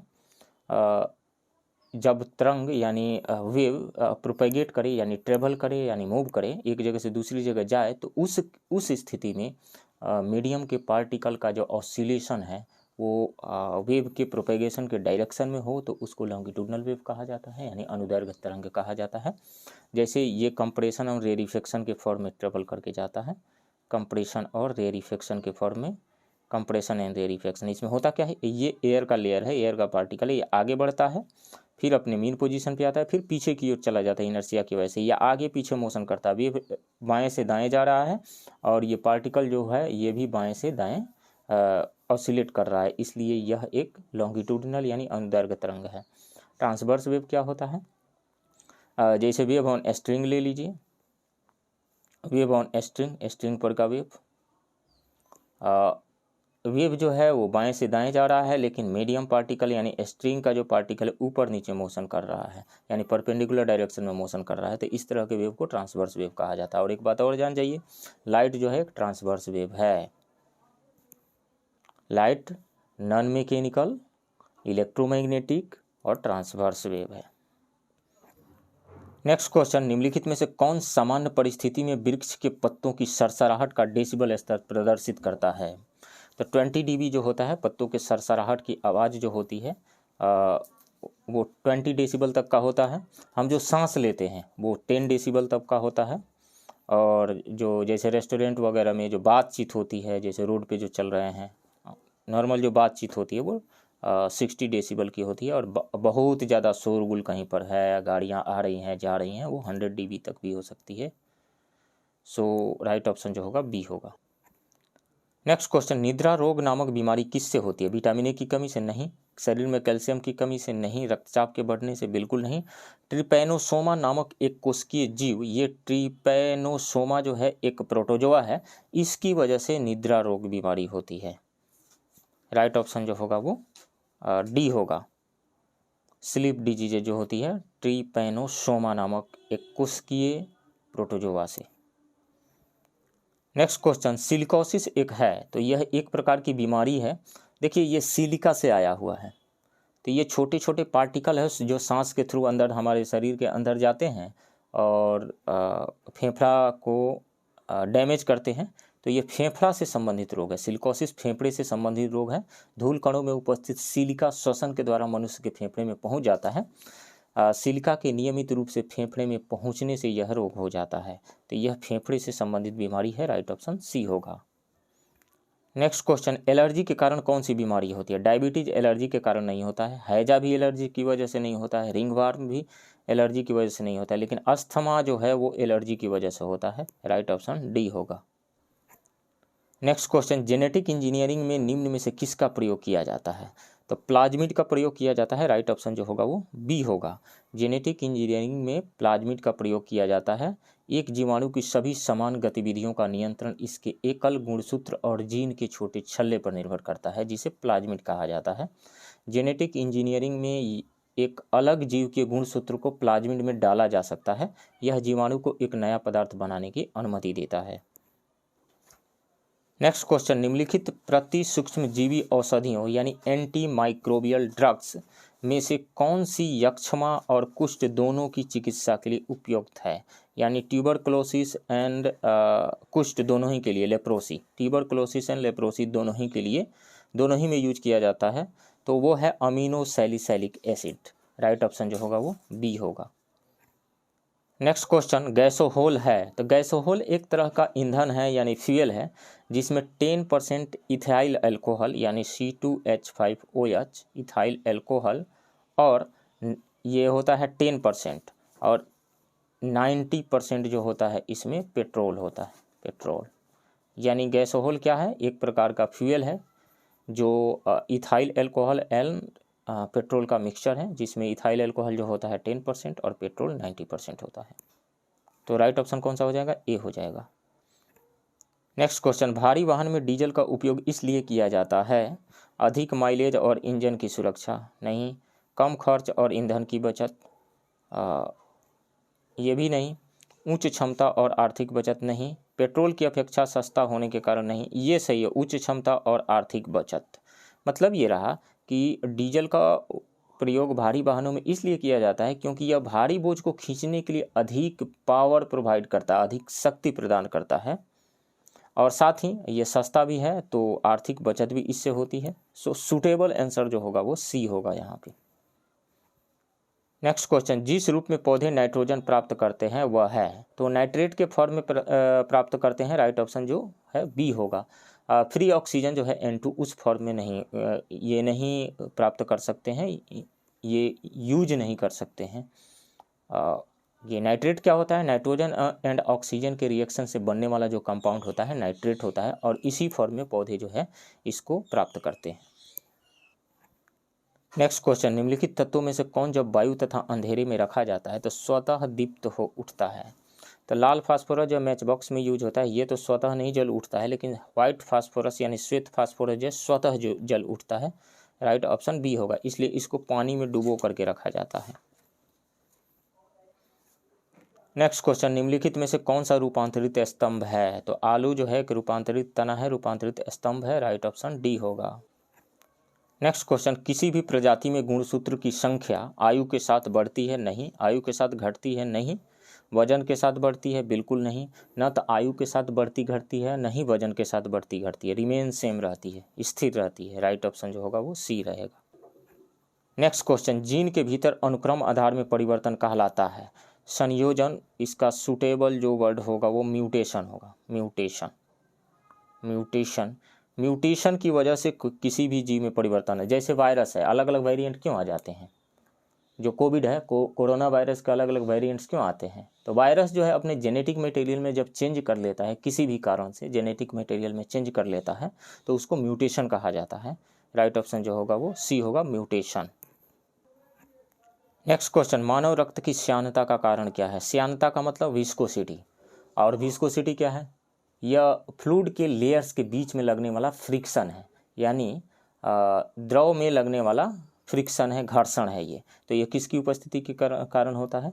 तो रक्त में प्रोटीन की उपस्थिति के कारण होता है। राइट ऑप्शन जो होगा वो ए होगा। जैसे मान लीजिए किसी कटोरा में पानी रखा गया है, अब उसको उंगली लगा करके उसको सर्कुलेट करवा दीजिए, घुमा दीजिए, तेज़ी से घुमा दीजिए और फिर घुमाना बंद कर दीजिए। धीरे धीरे घूमते घूमते घूमते घूमते वो रुक जाएगा। रुक क्यों जाता है? क्योंकि उसके लेयर्स के बीच में जो फ्रिक्शन वर्क करता है, जो घर्षण लगता है, वहीं उसकी गति को रोकता है। और ये किसकी वजह से होता है? श्यानता की वजह से, यानी विस्कोसिटी की वजह से होता है। नेक्स्ट क्वेश्चन, एंथोफोबिया निम्न का डर है। फोबिया का मतलब होता है डर, न्यूज़पेपर में भी आते रहता है अलग अलग तरह के फोबिया। तो फोबिया का मतलब होता है डर। तो एंथोफोबिया जो है पुष्पों से यानी फूल से डर लगने लगता है, फूल या उसके अलग अलग पार्ट से डर लगने लगता है, तो उसको कहा जाता है एंथोफोबिया। राइट ऑप्शन जो होगा वो सी होगा। नेक्स्ट क्वेश्चन, शीत प्रकोष्ठ में भंडारित फल अधिक समय तक चलते हैं क्योंकि? यानी कोल्ड स्टोरेज में स्टोर किया गया जो फ्रूट है वो लंबे समय तक रहता है, चलता है। सूरज की रोशनी नहीं पड़ने दी जाती है? नहीं, ये कारण नहीं है। पर्यावरण में CO2 की सांद्रता बढ़ा दी जाती है? बिल्कुल नहीं। श्वसन की दर घटा दी जाती है, यानी रेस्पिरेशन की दर जो है घटा दी जाती है। मतलब जो बायोकेमिकल रिएक्शंस जो होते हैं उसका रेट जो है कम हो जाता है टेम्परेचर यदि कम है तो उसमें रेस्पिरेशन कहिए उसका जो दर है वो कम हो जाता है, स्लो हो जाता है। इस कारण से फ्रूट जो है यानी फल जो है लंबे समय तक सुरक्षित रहता है, बिना सड़े रहता है जब टेम्परेचर कम रहता है उस स्थिति में। राइट ऑप्शन जो होगा वो सी होगा। नेक्स्ट क्वेश्चन, परा उच्च आवृत्ति यानी अल्ट्रा हाई फ्रिक्वेंसीज के वेव यानी तरंगे साधारणतः संचारित की जाती है तो वो अंतरिक्ष तरंगों यानी स्पेस वेव के रूप में एक जगह से दूसरी जगह जाती है। राइट ऑप्शन जो होगा वो सी होगा। नेक्स्ट क्वेश्चन, मोबाइल चार्जर होता है एक इन्वर्टर, नहीं इन्वर्टर तो नहीं होता है, एक यूपीएस ये भी नहीं होता है, एक ट्रांसफार्मर होता है। तो ट्रांसफार्मर में यहाँ पे दो ऑप्शन दिया गया है, एक ऊंचाई लिखा हुआ है यानी स्टेप अप ट्रांसफार्मर और दूसरा है अपचाई यानी स्टेप डाउन ट्रांसफार्मर। तो क्या होता है आप इसका आंसर दे सकते हैं। सपोज कीजिए जो हमारे घरों में जो इलेक्ट्रिसिटी आती है कितने वोल्ट पे, 230 से 240 वोल्ट पे आती है और 240 वोल्ट का करंट यानी मोबाइल में प्रवाहित करा दिया जाए तो क्या होगा, मोबाइल ख़राब हो जाएगा। तो अब हम क्या करते हैं, चार्जर लगाते हैं, देन उससे चार्जर से जो एडाप्टर है उससे करंट पास होकर के तब मोबाइल में आता है चार्ज होने के लिए। तो निश्चित रूप से 240 वोल्ट तो नहीं रहता होगा, उसको कम कर देता होगा। तो वो क्या करता है, चार्जर 240 वोल्ट से काफ़ी कम कर देता है वोल्टेज यानी स्टेप डाउन कर देता है। तो मोबाइल का चार्जर जो है एक स्टेप डाउन ट्रांसफार्मर है। So right option will be D जो होगा वो सही ऑप्शन होगा यहाँ पे। एक बात यहाँ पे और जान जाइए, ट्रांसफार्मर का काम एसी को डीसी और डीसी को एसी में बदलना नहीं होता है। ट्रांसफार्मर का काम जस्ट वोल्टेज को अप डाउन कराना होता है। नेक्स्ट क्वेश्चन, ट्रांजिस्टर बनाने के लिए सर्वाधिक उपयुक्त पदार्थ कौन सा है। तो ट्रांजिस्टर जो है सेमीकंडक्टर से बनते हैं, सिलिकॉन जर्मेनियम से बनते हैं। तो सिलिकॉन जो है यहाँ पे सही ऑप्शन होगा। राइट ऑप्शन जो होगा यहाँ पे बी होगा, सिलिकॉन। ट्रांजिस्टर जो होता क्या है, इसमें जैसे दो एन टाइप का मटेरियल है, उसके बीच में एक पतला लेयर पी टाइप का सैंडविच कर दिया जाता है। जैसे मान लीजिए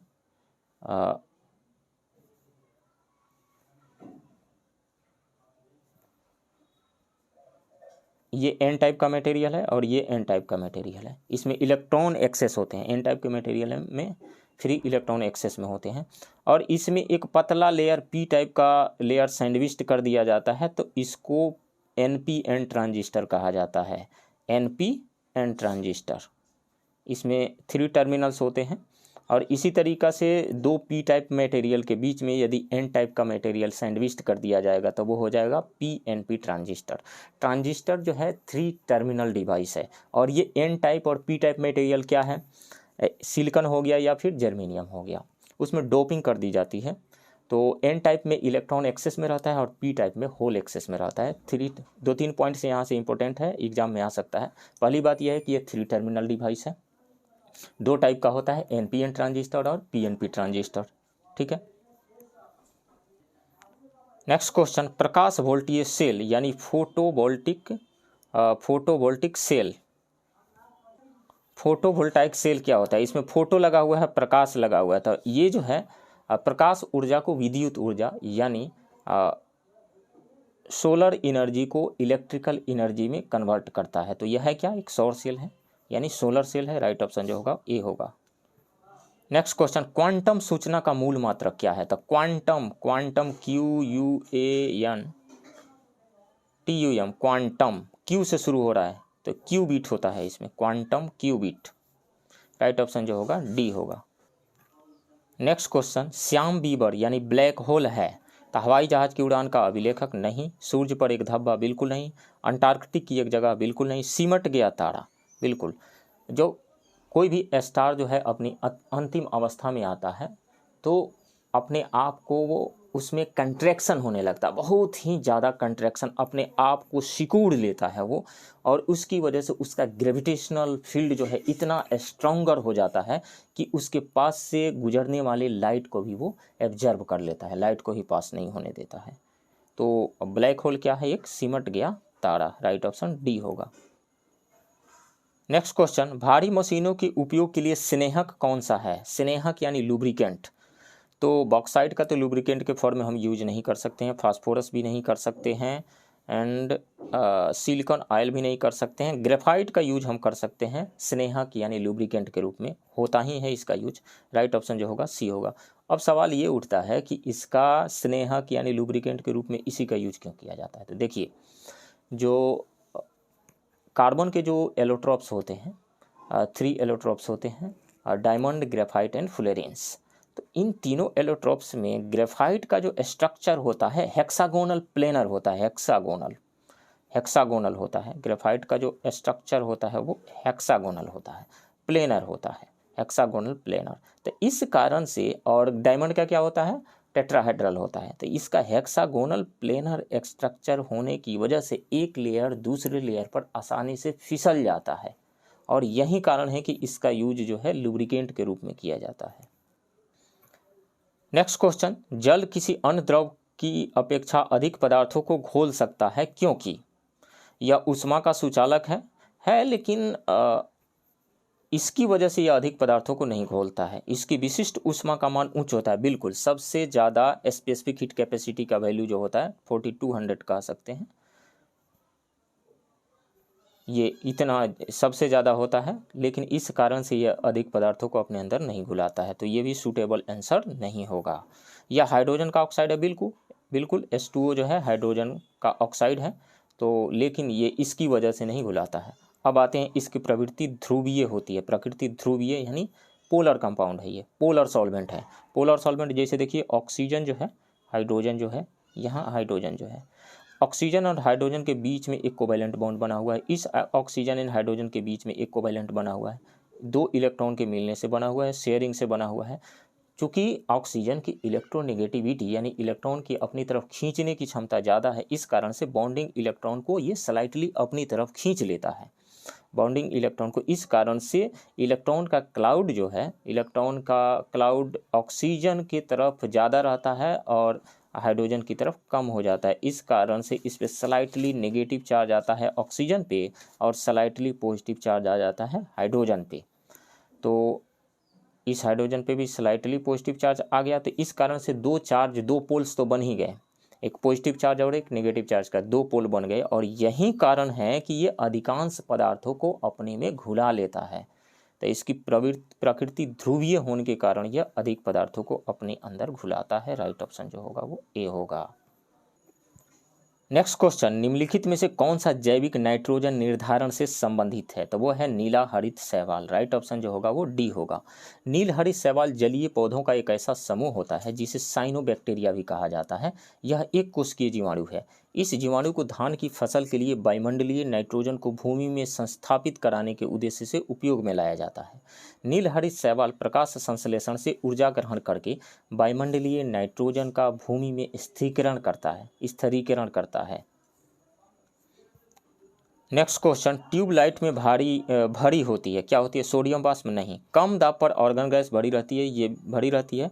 कम दाब पर पारे की वाष्प भी, बिल्कुल ये भी भरी रहती है। मतलब लो प्रेशर पे ऑर्गन गैस और पारे की वाष्प भरी रहती है। इसके साथ ही जो ट्यूबलाइट होता है उस पर फास्फोरस पाउडर का एक लेप भी, एक कोटिंग भी की गई होती है। तो इसमें से 2 चीज़ें सही आ रही है, बी और सी। सो राइट ऑप्शन होगा E, more than 1। Next question, antacid होते हैं। देखिए, एसिड का एंटी, एंटा एसिड। तो एसिड का एंटी कौन सा होगा? बेस होगा, यानी भस्म होगा। अम्ल तो होगा नहीं, लवण होगा नहीं, बफर नहीं होगा, भस्म यानी बेस यानी क्षार होता है एंटा एसिड। जैसे मैग्नीशियम हाइड्रोक्साइड, MgOH का होल ट्वाइस, MgOH का होल ट्वाइस। ये एंटा एसिड क्या होते हैं? जैसे किसी के पेट में यदि एसिडिटी बढ़ गई तो एंटा एसिड दिया जाता है। कौन सा एंटा एसिड? जैसे मैग्नीशियम हाइड्रोक्साइड, जिसको मिल्क ऑफ मैग्नीशिया भी कहा जाता है, ये दे दिया जाए तो पेट की एसिडिटी को कम कर लेता है। मतलब जब हम बाहर से बेस सप्लाई कर देते हैं, अंदर एसिड ज़्यादा बना हुआ है, तो एसिड बेस रिएक्शन करके, इस रिएक्शन को न्यूट्रलाइजेशन रिएक्शन कहा जाता है। एसिड बेस रिएक्शन करके एक दूसरे के इफेक्ट को ख़त्म कर देते हैं और लवण यानी सॉल्ट बना लेते हैं। तो राइट ऑप्शन यहाँ पे ए होगा, बेस, भस्म। नेक्स्ट क्वेश्चन, निम्नलिखित में से किन बहुलकों का उपयोग बुलेट प्रूफ वस्तुओं को बनाने में किया जाता है? तो केवलर का किया जाता है, लेक्सान का किया जाता है, सीसा का किया जाता है बुलेट प्रूफ जैकेट बनाने में, वस्तुओं को बनाने में। लेकिन ग्लिप्टाल जो है एक थर्मोसेटिंग प्लास्टिक है, इसका use bullet proof jacket, bullet proof वस्तुओं को बनाने में नहीं किया जाता है। इसका उपयोग पेंट वगैरह बनाने में किया जाता है ग्लिप्टाल का। तो इसमें से मोर देन वन करेक्ट ऑप्शन हो जाएगा ई। नेक्स्ट क्वेश्चन, डीएपी में कितने प्रतिशत फास्फोरस तथा नाइट्रोजन पाई जाती है? डीएपी का मतलब क्या होता है? डी से डाई, ए से अमोनियम, पी से फास्फेट, तो डाई अमोनियम फास्फेट। इसका जो फार्मूला होता है वो होता है NH4 का whole twice HPO4, di ammonium phosphate. तो डाई अमोनियम फास्फेट, इसमें नाइट्रोजन भी है, फास्फोरस भी है। तो इसमें 18.21% यानी 18.21% जो है नाइट्रोजन होता है और 46.53 यानी 46.53% फास्फोरस होता है। तो 18% नाइट्रोजन और 46% फास्फोरस, राइट ऑप्शन बी होगा। नेक्स्ट क्वेश्चन, निम्नलिखित में से कौन रासायनिक उर्वरक है? तो यूरिया रासायनिक उर्वरक है, सुपर फास्फेट भी रासायनिक उर्वरक है, पोटेशियम नाइट्रेट भी रासायनिक उर्वरक है, लेकिन सोडियम सल्फेट Na2SO4 ये जो है रासायनिक उर्वरक, केमिकल फर्टिलाइजर नहीं है। सो निम्नलिखित में से कौन रासायनिक उर्वरक है? 3 है, तो मोर देन 1 हो जाएगा ई। नेक्स्ट क्वेश्चन, मृत मछली से निकलने वाली दुर्गंध किन यौगिकों के कारण होती है? तो ये होता है ट्राईमिथाइल एमीन। ट्राईमिथाइल ग्रुप जुड़ा हुआ है, तो मतलब ये टर्शियरी एमीन है यानी तृतीयक एमीन है। तो ट्राई मिथाइल एमीन क्या है? एक अमीनो यौगिक है, राइट ऑप्शन जो होगा ए होगा। इसी की वजह से ट्राई मिथाइल एमीन की वजह से ही मछलियों से दुर्गंध आती है। जब सड़ती हैं मछलियाँ तो उससे दुर्गंध आती है, राइट ऑप्शन जो होगा ए होगा। नेक्स्ट क्वेश्चन, द्रवित ऑक्सीजन या द्रवित हाइड्रोजन को औद्योगिक स्तर पर प्राप्त करने में प्रयुक्त प्रौद्योगिकी कहलाती है? तो वो क्रायोजेनिक कहलाती है। क्रायोजेनिक इंजन, रॉकेट में यूज होता है क्रायोजेनिक इंजन, उसमें liquid hydrogen and liquid oxygen का यूज किया जाता है, राइट ऑप्शन जो होगा वो डी होगा। नेक्स्ट क्वेश्चन, रेशम का कीड़ा अपने जीवन चक्र के किस चरण में वाणिज्यिक तंतु पैदा करता है? तो जैसे लार्वा स्टेज के बाद में आता है कोकून स्टेज यानी कोशित अवस्था, इसी में तंतु बनते हैं, राइट ऑप्शन जो होगा सी होगा। रेशम का कीड़ा अपने जीवन चक्र के कोशित अवस्था में वाणिज्यिक तंतु को उत्पन्न करता है। नेक्स्ट क्वेश्चन, कपास का प्रमुख घटक होता है? प्रोटीन नहीं होता है, बसीय अम्ल नहीं होता है, ग्लिसरीन नहीं होता, सेलुलोज होता है, राइट ऑप्शन जो होगा वो सी होगा। नेक्स्ट क्वेश्चन, अफीम प्राप्त किया जाता है तो बिना पके फल के लेटेक्स से। मतलब ये रहा कि ओपियम प्लांट के मिल्क को सुखा करके, जिसको लेटेक्स कहा जाता है, उसको सुखा करके अफीम प्राप्त किया जाता है, राइट ऑप्शन जो होगा वो सी होगा। नेक्स्ट क्वेश्चन, पशुओं विशेषतः दुधारू गो के अनुपूरक भोजन के रूप में प्रयुक्त जैव उर्वरक है? तो वो है एजोला। एक्सपेरिमेंट से ये पता चला है कि यदि गायों को 1.5 से 2 किलोग्राम प्रतिदिन एजोला दिया जाए तो उनके दूध उत्पादन में 15 से 20% की वृद्धि हो सकती है, और दर्ज की गई है, देखी गई है वृद्धि, राइट ऑप्शन जो होगा वो बी होगा। नेक्स्ट क्वेश्चन, मनुष्य की मुख गुहा में निम्नलिखित में से किसका पाचन प्रारंभ होता है? तो हमारे मुख से पाचन प्रारंभ हो जाता है कार्बोहाइड्रेट का।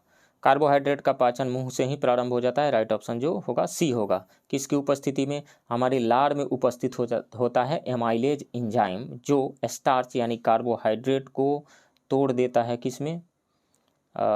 स्टार्च को तोड़ देता है माल्टोज एंड डेक्स्ट्रीन में तोड़ देता है। नेक्स्ट क्वेश्चन, अबिंदुकता एक बीमारी है, तो ये आंखों की बीमारी है। जब जिस इंसान को ये बीमारी हो जाती है, ये ऊपर नीचे बाएं दाएं अच्छे से देख नहीं पाता है। इस बीमारी के इलाज के लिए सिलिंड्रिकल लेंस का यूज किया जाता है। नेक्स्ट क्वेश्चन, कोलेस्ट्रॉल है एक, तो कोलेस्ट्रॉल क्या है? एक एस्टेरॉयड है, राइट ऑप्शन जो होगा सी होगा।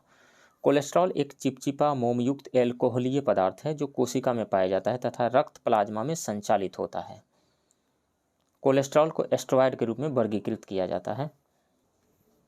नेक्स्ट क्वेश्चन, निम्न में से कौन सा जैविक मूल का है, यानी किसका बायोलॉजिकल ओरिजिन है? पन्ना का बायोलॉजिकल ओरिजिन नहीं है, पुखराज का भी नहीं है, मणि का भी नहीं है, लेकिन मूंगा का बायोलॉजिकल ओरिजिन है, यानी कोरल का बायोलॉजिकल ओरिजिन है, राइट ऑप्शन जो होगा वो ए होगा।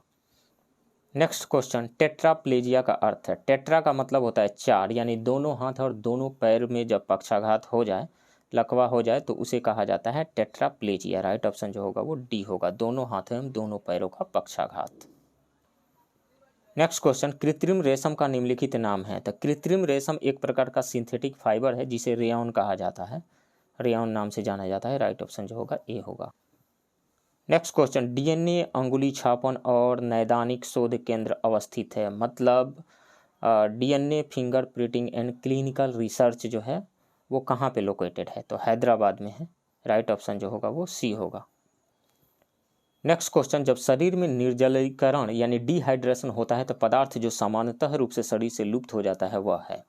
तो शुगर तो नहीं होता है, कैल्शियम फास्फेट भी नहीं, पोटेशियम क्लोराइड भी नहीं, सोडियम क्लोराइड यानी इलेक्ट्रोलाइट्स कम हो जाते हैं, सोडियम क्लोराइड्स कम हो जाते हैं। राइट ऑप्शन जो होगा वो सी होगा। इसलिए ORS घोल दिया जाता है, यानी ओरल रिहाइड्रेशन सॉल्ट्स दिया जाता है, या कहा जाता है कि पानी में सॉल्ट एंड शुगर मिला करके पिया जाए ताकि इन इलेक्ट्रोलाइट्स यानी सोडियम क्लोराइड की पूर्ति हो सके। नेक्स्ट क्वेश्चन, निम्नलिखित में से कौन सा पदार्थ शाकनाशी है, यानी खरपतवारनाशी कौन सा है, हार्बिसाइड कौन सा है, तो वो है ब्यूटाक्लोर। राइट ऑप्शन जो होगा वो डी होगा। नेक्स्ट क्वेश्चन, निम्नलिखित में से किस एक का अधिकतम ईंधन मान होता है, यानी उष्मीय मान यानी कैलोरीफिक वैल्यू किसका सबसे ज़्यादा होता है, तो हाइड्रोजन का कैलोरीफिक वैल्यू सबसे ज़्यादा होता है। राइट ऑप्शन ए होगा, इसलिए सबसे अच्छा फ्यूल ये है। यदि इसकी पूर्ति अवेलेबिलिटी हो जाए तो ये सबसे अच्छा ईंधन है। नेक्स्ट क्वेश्चन, आलू के चिप्स प्लास्टिक के थैलों में संकुचित किए जाते हैं नाइट्रोजन वातावरण में। राइट ऑप्शन यही होगा, नाइट्रोजन की के प्रेजेंस में ही। नाइट्रोजन गैस जो है जनरली इनर्ट रहता है, कम क्रियाशील है, कम रिएक्टिव है। इस कारण से जो जिस तेल में चिप्स को तला गया होता है उस तेल का ऑक्सीडेशन नहीं हो पाता है, ऑक्सीकरण नहीं हो पाता, ऑक्सीकरण की दर कम हो जाती है। ऑक्सीकरण नहीं होने की वजह से चिप्स जो है खराब नहीं होता है, लंबे समय तक कुरकुरा बना रहता है। नेक्स्ट क्वेश्चन, कच्ची चीनी को रंग विहीन करने हेतु जिस चारकोल का प्रयोग किया जाता है वह है एनिमल चारकोल है वो। राइट ऑप्शन सी होगा।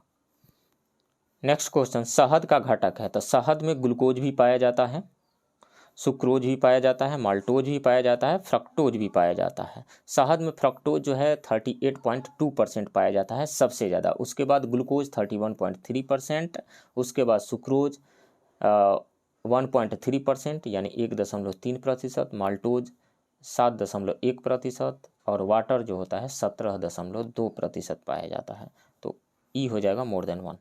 नेक्स्ट क्वेश्चन, निम्नलिखित में से कौन सा उर्वरक मृदा में सर्वाधिक अम्ल छोड़ता है, तो मृदा में अम्लता की माप जो होती है पीएच वैल्यू से होती है। पीएच वैल्यू जितना ही कम होगा मृदा उतनी ही अम्लीय होगी यानी एसिडिक होगी। जो इसमें से जो ऑप्शंस दिए गए हैं चारों ऑप्शंस, इसमें से अमोनियम सल्फेट जो है, अमोनियम सल्फेट ये सबसे ज़्यादा अम्ल छोड़ता है मृदा में। राइट ऑप्शन जो होगा वो बी होगा। नेक्स्ट क्वेश्चन, लेग हीमोग्लोबिन पाई जाती है, तो लेग हीमोग्लोबिन लेगियोमिनोसी या फेबेसी कुल के पौधों जैसे अल्फा अल्फा सोयाबीन आदि की मूल ग्रंथियों में पाई जाती है। तो राइट ऑप्शन यहाँ से हो जाएगा लेगियोम मूल ग्रंथियों में, सी। नेक्स्ट क्वेश्चन, सोने के पुराने आभूषणों में चमक लाने हेतु उन्हें पॉलिश किया जाता है। पॉलिश करने के बाद आभूषण का वजन पुराने आभूषण से अधिक हो जाता है, नहीं। अपरिवर्तित रहता है, नहीं। दोगुना हो जाता है, नहीं। कम हो जाता है, थोड़ा सा कम हो जाता है। ऐसा क्यों हो जाता है, जो ज्वेलरी है, आभूषण है, उस पर पतला सा लेयर जो चढ़ जाता है जिससे उसकी चमक कम हुई होती है। जब पॉलिश किया जाता है तो रिएक्शन होता है, रिएक्शन होने की वजह से ऊपर का जो लेयर है थोड़ा सा हट जाता है और वजन थोड़ा सा कम हो जाता है। राइट ऑप्शन जो होगा वो बी होगा। नेक्स्ट क्वेश्चन, धुआं में आंखों को प्रभावित करने वाला कौन सा शक्तिशाली उत्तेज्य होता है, सबसे ज़्यादा शक्तिशाली जो होता है यानी पावरफुल इरिटेंट जो होता है। ऐसे तो सल्फर डाइऑक्साइड से भी इरिटेशन होता है, यानी आंखों से पानी आती है, आंख लाल हो जाता है, लेकिन सबसे ज़्यादा जो पावरफुल इरिटेंट है, सबसे ज़्यादा जो आंखें प्रभावित होती है वो होती है पेरोक्सी एसिटाइल नाइट्रेट से यानी पैन से, PAN से, पैन से। राइट ऑप्शन जो होगा वो डी होगा। नेक्स्ट क्वेश्चन, केवल कार्बन और हाइड्रोजन वाले कार्बन यौगिक निम्नलिखित में से क्या कहलाते हैं, हाइड्रोकार्बन कहलाते हैं, जैसे methane CH4, compressed natural gas में यह पाया जाता है। कार्बन और हाइड्रोजन है, ये हाइड्रोकार्बन है। प्रोपेन एंड ब्यूटेन, ब्यूटेन ले लीजिए C4H10, ब्यूटेन, इसमें भी कार्बन है, हाइड्रोजन है। ये किस में होता है? LPG में होता है। प्रोपेन ले लीजिए, उसमें भी कार्बन एंड हाइड्रोजन है। सो राइट ऑप्शन जो होगा वो ए होगा। नेक्स्ट क्वेश्चन, निम्नलिखित में से किस में परिसंचरण तंत्र नहीं पाया जाता है? तो मछली में तो परिसंचरण तंत्र यानी सर्कुलेटरी सिस्टम पाया जाता है, हाइड्रा में नहीं पाया जाता है, स्पंज में नहीं पाया जाता है, प्रवाल में नहीं पाया जाता है। ये जिस जल में रहते हैं वहीं उनके शरीर में प्रवेश करके उनके भोजन और ऑक्सीजन की आपूर्ति करता है। राइट ऑप्शन जो होगा ई हो जाएगा, more than one. Next question, निम्नलिखित में से किन घटनाओं की व्याख्या गुरुत्वाकर्षण के सार्वत्रिक नियम से की जा सकती है? यानी यूनिवर्सल लॉ ऑफ ग्रेविटेशन से की जा सकती है। तो सबसे पहले हम जानते हैं कि यूनिवर्सल लॉ ऑफ ग्रेविटेशन, या यूं कहें कि न्यूटन्स लॉ ऑफ ग्रेविटेशन क्या है। तो न्यूटन्स लॉ ऑफ ग्रेविटेशन कहता है कि यूनिवर्स का हर एक ऑब्जेक्ट, प्रत्येक दूसरे ऑब्जेक्ट को अपने सेंटर की तरफ अट्रैक्ट करता है एक बल से, जिस बल को गुरुत्वाकर्षण बल यानी ग्रेविटेशनल फोर्स कहा जाता है। और उस फोर्स का वैल्यू, मान लीजिए कि दो ऑब्जेक्ट है जिसका मास m1 है और m2 है, इनके बीच का डिस्टेंस r है।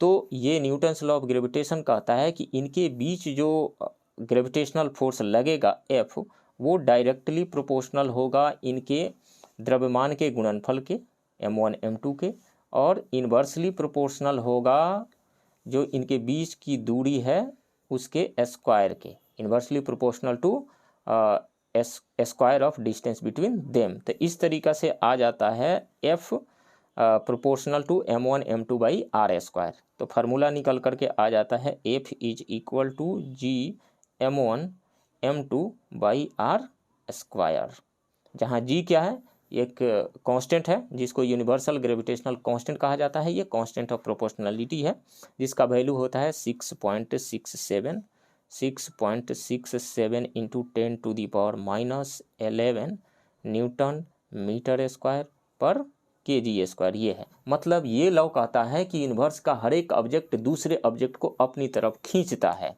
तो अब ऑप्शन पढ़ते हैं। ऑप्शन पहला कह रहा है कि हमें पृथ्वी से बांधे रखने वाला बल है। बिल्कुल, पृथ्वी का गुरुत्वाकर्षण बल ही है जिसकी वजह से हम पृथ्वी के सरफेस पे बैठे हुए हैं, खड़े हैं। गुरुत्वाकर्षण बल नहीं रहता तो हम ऐसे लुढ़कते रहते, नहीं बैठ पाते, नहीं खड़ा हो पाते। तो ऑप्शन ए तो सही है। दूसरा ऑप्शन कह रहा है पृथ्वी के चारों ओर चंद्रमा की गति। बिल्कुल, देखिए किसी भी ऑब्जेक्ट को सर्कुलर पाथ पे मूव करने के लिए एक बल की आवश्यकता होती है उस पाथ के सेंटर की ओर, जिसको सेंट्रीपिटल फोर्स कहा जाता है यानी अभिकेंद्र बल कहा जाता है। जब तक अभिकेंद्र बल नहीं मिलेगा तब तक कोई भी ऑब्जेक्ट सर्कुलर पाथ पे मूव नहीं करेगा। तो वो अभिकेंद्र बल कहाँ से आता है? तो चंद्रमा और पृथ्वी के बीच जो गुरुत्वाकर्षण बल है वहीं सेंट्रीपिटल फोर्स दे देता है, अभिकेंद्र बल दे देता है, जिसकी वजह से चंद्रमा जो है पृथ्वी के चारों ओर चक्कर लगा पाता है। यही स्थिति होती है सूर्य और पृथ्वी के बीच का जो गुरुत्वाकर्षण बल है, जो अभिकेंद्र बल प्रोवाइड कर देता है, जिसकी वजह से पृथ्वी सूर्य के चारों तरफ चक्कर लगा पाती है। तो बी भी सही हो गया, सी भी सही हो गया। चंद्रमा और सूर्य के कारण ज्वार भाटा, बिल्कुल टाइड्स जो आते हैं, ज्वार भाटा जो आते हैं, वो चंद्रमा और सूर्य दोनों के ग्रेविटेशनल फील्ड, ग्रेविटेशनल फोर्स की वजह से यानी गुरुत्वाकर्षण बल की वजह से ही आते हैं। तो डी भी सही हो गया। सो राइट ऑप्शन यहाँ पे ई हो जाएगा, more than one. Next question, प्रकाश यदि किसी प्रिज्म से होकर गुजरता है तो कौन सा रंग सबसे अधिक विक्षेपित होता है? तो मान लीजिए यह एक प्रिज्म है और ये व्हाइट लाइट जब इस पर पड़ता है, श्वेत प्रकाश, तो इसका विक्षेपण हो जाता है, विक्षेपित हो जाता है, डिस्पर्सन हो जाता है। तो ये अलग अलग 7 कलर्स में ये विक्षेपित हो जाता है, डिस्पर्स हो जाता है, जिसमें सबसे नीचे जो आता है वो वायलेट कलर आता है, सबसे ऊपर जो होता है वो रेड कलर होता है। यानी सबसे ज़्यादा जो विक्षेपण जो होता है, डेविएशन जो होता है, इसको जाना तो चाहिए ऐसे, लेकिन सबसे ज़्यादा डेविएशन वायलेट कलर का होता है, सबसे कम डेविएशन जो है वो रेड कलर का होता है। तो सबसे अधिक विक्षेपित होने वाला कौन सा कलर है? नीला कलर है। राइट ऑप्शन जो होगा वो सी होगा। नेक्स्ट क्वेश्चन, अत्यधिक ऊंचाई पर उड़ते हुए अंतरिक्ष यात्री को आकाश किस रंग का दिखाई देता है? ब्लैक कलर दिखाई देता है। यदि पृथ्वी पर वायुमंडल न हो तो कोई प्रकीर्णन यानी स्कैटरिंग नहीं होगी। प्रकीर्णन की अनुपस्थिति में आकाश काला प्रतीत होगा। अत्यधिक ऊंचाई पर उड़ते हुए यात्रियों को आकाश काला प्रतीत होता है क्योंकि अधिक ऊंचाई पर प्रकीर्णन यानी स्कैटरिंग क्लियरली दिखाई नहीं देता है। सबसे ज़्यादा स्कैटरिंग किस कलर का होता है? ब्लू कलर का होता है, इसीलिए आकाश हमें नीला दिखाई देता है। नीले कलर का सबसे ज़्यादा स्कैटरिंग होता है, दैट्स वाई आकाश जो है नीला दिखाई पड़ता है। अंतरिक्ष यात्री जब अधिक ऊंचाई पर उड़ रहा है तो ये स्कैटरिंग जो है उसे दिखाई नहीं पड़ता है। तो जब स्कैटरिंग ही दिखाई नहीं देगा तो आकाश कैसा दिखेगा? ब्लैक कलर का दिखेगा, काला दिखेगा। राइट ऑप्शन जो होगा वो बी होगा। नेक्स्ट क्वेश्चन, निम्नलिखित में से किस में उत्तल लेंस का उपयोग होता है, यानी कन्वेक्स लेंस का यूज किस में होता है? तो नेत्र, हमारी आंखों में जो लेंस है वो कन्वेक्स लेंस होता है, उत्तल लेंस होता है, तो ये तो सही है। सूक्ष्मदर्शी यानी माइक्रोस्कोप्स में भी उत्तल लेंस का यूज होता है। दूरबीन यानी टेलीस्कोप में भी उत्तल लेंस का यूज होता है, लेकिन पेरीस्कोप में उत्तल लेंस का यूज नहीं होता है। इसमें प्रिज्म एंड मिरर्स का यूज होता है, प्रिज्म और दर्पणों का उपयोग होता है। सो राइट ऑप्शन जो हो जाएगा ई हो जाएगा, नेत्र में, सूक्ष्मदर्शी में, दूरबीन में। नेक्स्ट क्वेश्चन, मेजनर प्रभाव संबंधित है क्रायोजेनिक से नहीं, गैसों के संघनन से नहीं, बिल्कुल कृष्ण छिद्र सिद्धांत से बिल्कुल नहीं, अति चालकता से संबंधित है, सुपर कंडक्टिविटी से संबंधित है। राइट ऑप्शन जो होगा वो सी होगा। देखिए, किसी भी कंडक्टर का यानी चालक का टेम्परेचर यानी ताप जब हम घटाते हैं, ताप घटाते हैं तो उसका रेसिस्टेंस यानी प्रतिरोध कम होते चला जाता है। यदि टेम्परेचर को कम करते जाएं तो उसका रेसिस्टेंस कम होते चला जाएगा और उसकी कंडक्टिविटी यानी चालकता बढ़ती चली जाएगी। एक टाइम ऐसा आएगा कि उसका रेसिस्टेंस 0 हो जाएगा और उसकी चालकता यानी कंडक्टिविटी सबसे ज़्यादा हो जाएगी।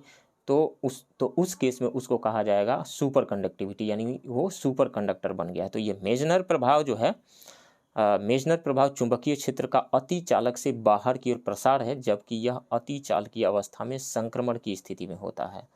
अनुप्रायोगिक चुंबकीय क्षेत्र की उपस्थिति में जब पदार्थ को उनके अति चालकीय संक्रमण ताप, अति चालकीय यानी सुपर कंडक्टिंग ट्रांजिशन टेम्परेचर से नीचे ठंडा किया जाता है तो यह लगभग सभी आंतरिक चुंबकीय क्षेत्रों को समाप्त कर देता है, यानी इंटरनल मैग्नेटिक फील्ड्स को समाप्त कर देता है। तो ये किससे जुड़ा हुआ है? सुपर कंडक्टिविटी से, यानी अति चालकता से जुड़ा हुआ कंसेप्ट है। राइट ऑप्शन सी होगा। नेक्स्ट क्वेश्चन, न्यूक्लियर रिएक्टरों में विमंदक और प्रशीतक दोनों की तरफ प्रयुक्त होने वाला पदार्थ कौन सा है, यानी मॉडरेटर एंड रेफ्रिजरेंट के रूप में यूज होने वाला पदार्थ कौन सा है? तो वो है भारी जल यानी हेवी वाटर। राइट ऑप्शन जो होगा बी होगा। हेवी वाटर क्या है? ड्यूटेरियम का ऑक्साइड होता है, D2O। देखिए, हाइड्रोजन के 3 आइसोटोप्स 3 समस्थानिक होते हैं। कौन कौन से? H11 जिसको प्रोटियम कहा जाता है, H21 जिसको ड्यूटेरियम कहा जाता है, H31 जिसको ट्राइटियम कहा जाता है। जो सिंपल हाइड्रोजन होता है प्रोटियम, उसमें कोई न्यूट्रॉन नहीं होता है, ड्यूटेरियम में 1 न्यूट्रॉन होता है, ट्राइटियम में 2 न्यूट्रॉन होता है। तो ये ड्यूटेरियम के ऑक्साइड को ही हेवी वाटर कहा जाता है, भारी जल कहा जाता है। इसका यूज जो है न्यूक्लियर रिएक्टर में रेफ्रिजरेंट के रूप में तो किया ही जाता है, साथ ही मॉडरेटर के रूप में यूज किया जाता है। मॉडरेटर क्या है? देखिए, यूरेनियम 235 जो है, यूरेनियम 235 पर जब स्लो न्यूट्रॉन भेजा जाता है, स्लो न्यूट्रॉन से बम्बार्डमेंट करवाया जाता है, टकराया जाता है, तो बेरियम एंड क्रिप्टन में टूट जाता है। बेरियम एंड क्रिप्टन में ये टूट जाता है, यानी छोटे न्यूक्लियस में ये टूट गया। एक बड़ा न्यूक्लियस यूरेनियम 235 पे जब स्लो न्यूट्रॉन को भेजा जाता है तो ये बेरियम एंड क्रिप्टन में टूट जाता है। और ये यदि हम बेरियम और क्रिप्टन का मास यानी द्रव्यमान को जोड़ें तो यूरेनियम 235 के मास से कम आता है। और द्रव्यमान में यही कमी जो होती है, इसकी वजह से आइंस्टीन का जो इक्वेशन होता है डेल्टा M × c², तो मास में जो कमी आई उसी की वजह से ऊर्जा निकलती है, एनर्जी निकलती है। न्यूक्लियर रिएक्टर में उसका यूज टरबाइन चला करके इलेक्ट्रिसिटी जनरेट में किया जाता है, नहीं तो बम के रूप में फोड़ दिया जाएगा तो इंसान मरेंगे। तो इसी एनर्जी का यूज किया जाता है। अब देखिए, यहाँ पे जो न्यूट्रॉन है यदि स्लो है तो ही इसका नाभिकीय विखंडन हो पाएगा, फास्ट न्यूट्रॉन से नाभिकीय विखंडन नहीं हो पाएगा। तो इसी न्यूट्रॉन को, और यहाँ से 3 जो न्यूट्रॉन निकला ये काफ़ी फास्ट है, इसी न्यूट्रॉन को स्लो करने के लिए हेवी वाटर का यूज किया जाता है। नेक्स्ट क्वेश्चन, चींटी के काटने पर कैलामाइन घोल को त्वचा पर लगाया जाता है। कैलामाइन घोल की प्रवृत्ति क्या है? देखिए, चींटी जब काटती है तो उसके शरीर से हमारे शरीर में फॉर्मिक एसिड आ जाता है, मिथेनोइक एसिड, जिसका फार्मूला होता है HCOOH। ये फॉर्मिक एसिड आ गया है जिसकी वजह से दर्द हो रहा है। तो इसको न्यूट्रलाइज करने के लिए हम क्या करेंगे? बेस भेजेंगे। तो ये कैलामाइन जो घोल है बेसिक नेचर का होगा, यानी क्षारीय प्रवृत्ति का होगा। राइट ऑप्शन जो होगा वो बी होगा। नेक्स्ट क्वेश्चन, खाद्य पदार्थों में मिलाए जाने के बाद अपनी श्वसन प्रक्रिया में खमीर यानी ईस्ट निम्नलिखित में से क्या उत्पादित करते हैं? तो कार्बन डाइऑक्साइड गैस उत्पादित करते हैं, जिसकी वजह से बुलबुला निकलने लगता है और फूल जाता है। कुछ भी ब्रेड बनाइए, केक बनाइए, पेस्ट्री बनाइए, वो फूल जाता है। राइट ऑप्शन जो होगा वो बी होगा। खाद्य पदार्थों में मिलाए जाने के बाद खमीर यानी ईस्ट तीव्र गति से जनन करते हैं तथा अपनी श्वसन प्रक्रिया में कार्बन डाइऑक्साइड गैस उत्पादित करते हैं। गैस के बुलबुले खमीर वाले खाद्य पदार्थों का आयतन बढ़ा देते हैं। यही बेकिंग उद्योग में खमीर के उपयोग का आधार है, जिसमें ब्रेड, पेस्ट्री एवं केक बनाए जाते हैं। नेक्स्ट क्वेश्चन, पादप के किस भाग द्वारा प्रकाश संश्लेषण हेतु वायु से कार्बन डाइऑक्साइड ली जाती है? तो रंध्र से, स्टोमेटा से ली जाती है। राइट ऑप्शन जो होगा वो बी होगा। नेक्स्ट क्वेश्चन, जेनेटिक इंजीनियरिंग में निम्नलिखित में से किसका प्रयोग होता है? तो प्लाज्मिड का प्रयोग होता है। राइट ऑप्शन जो होगा वो बी होगा। तो फ्रेंड्स, ये रहा पटना के परफेक्शन IAS के टेस्ट 3 के हिंदी मीडियम के क्वेश्चन का डिस्कशन। आप बने रहिए इस चैनल के साथ। मिलते हैं किसी दूसरे वीडियो में, तब तक के लिए थैंक यू वेरी मच।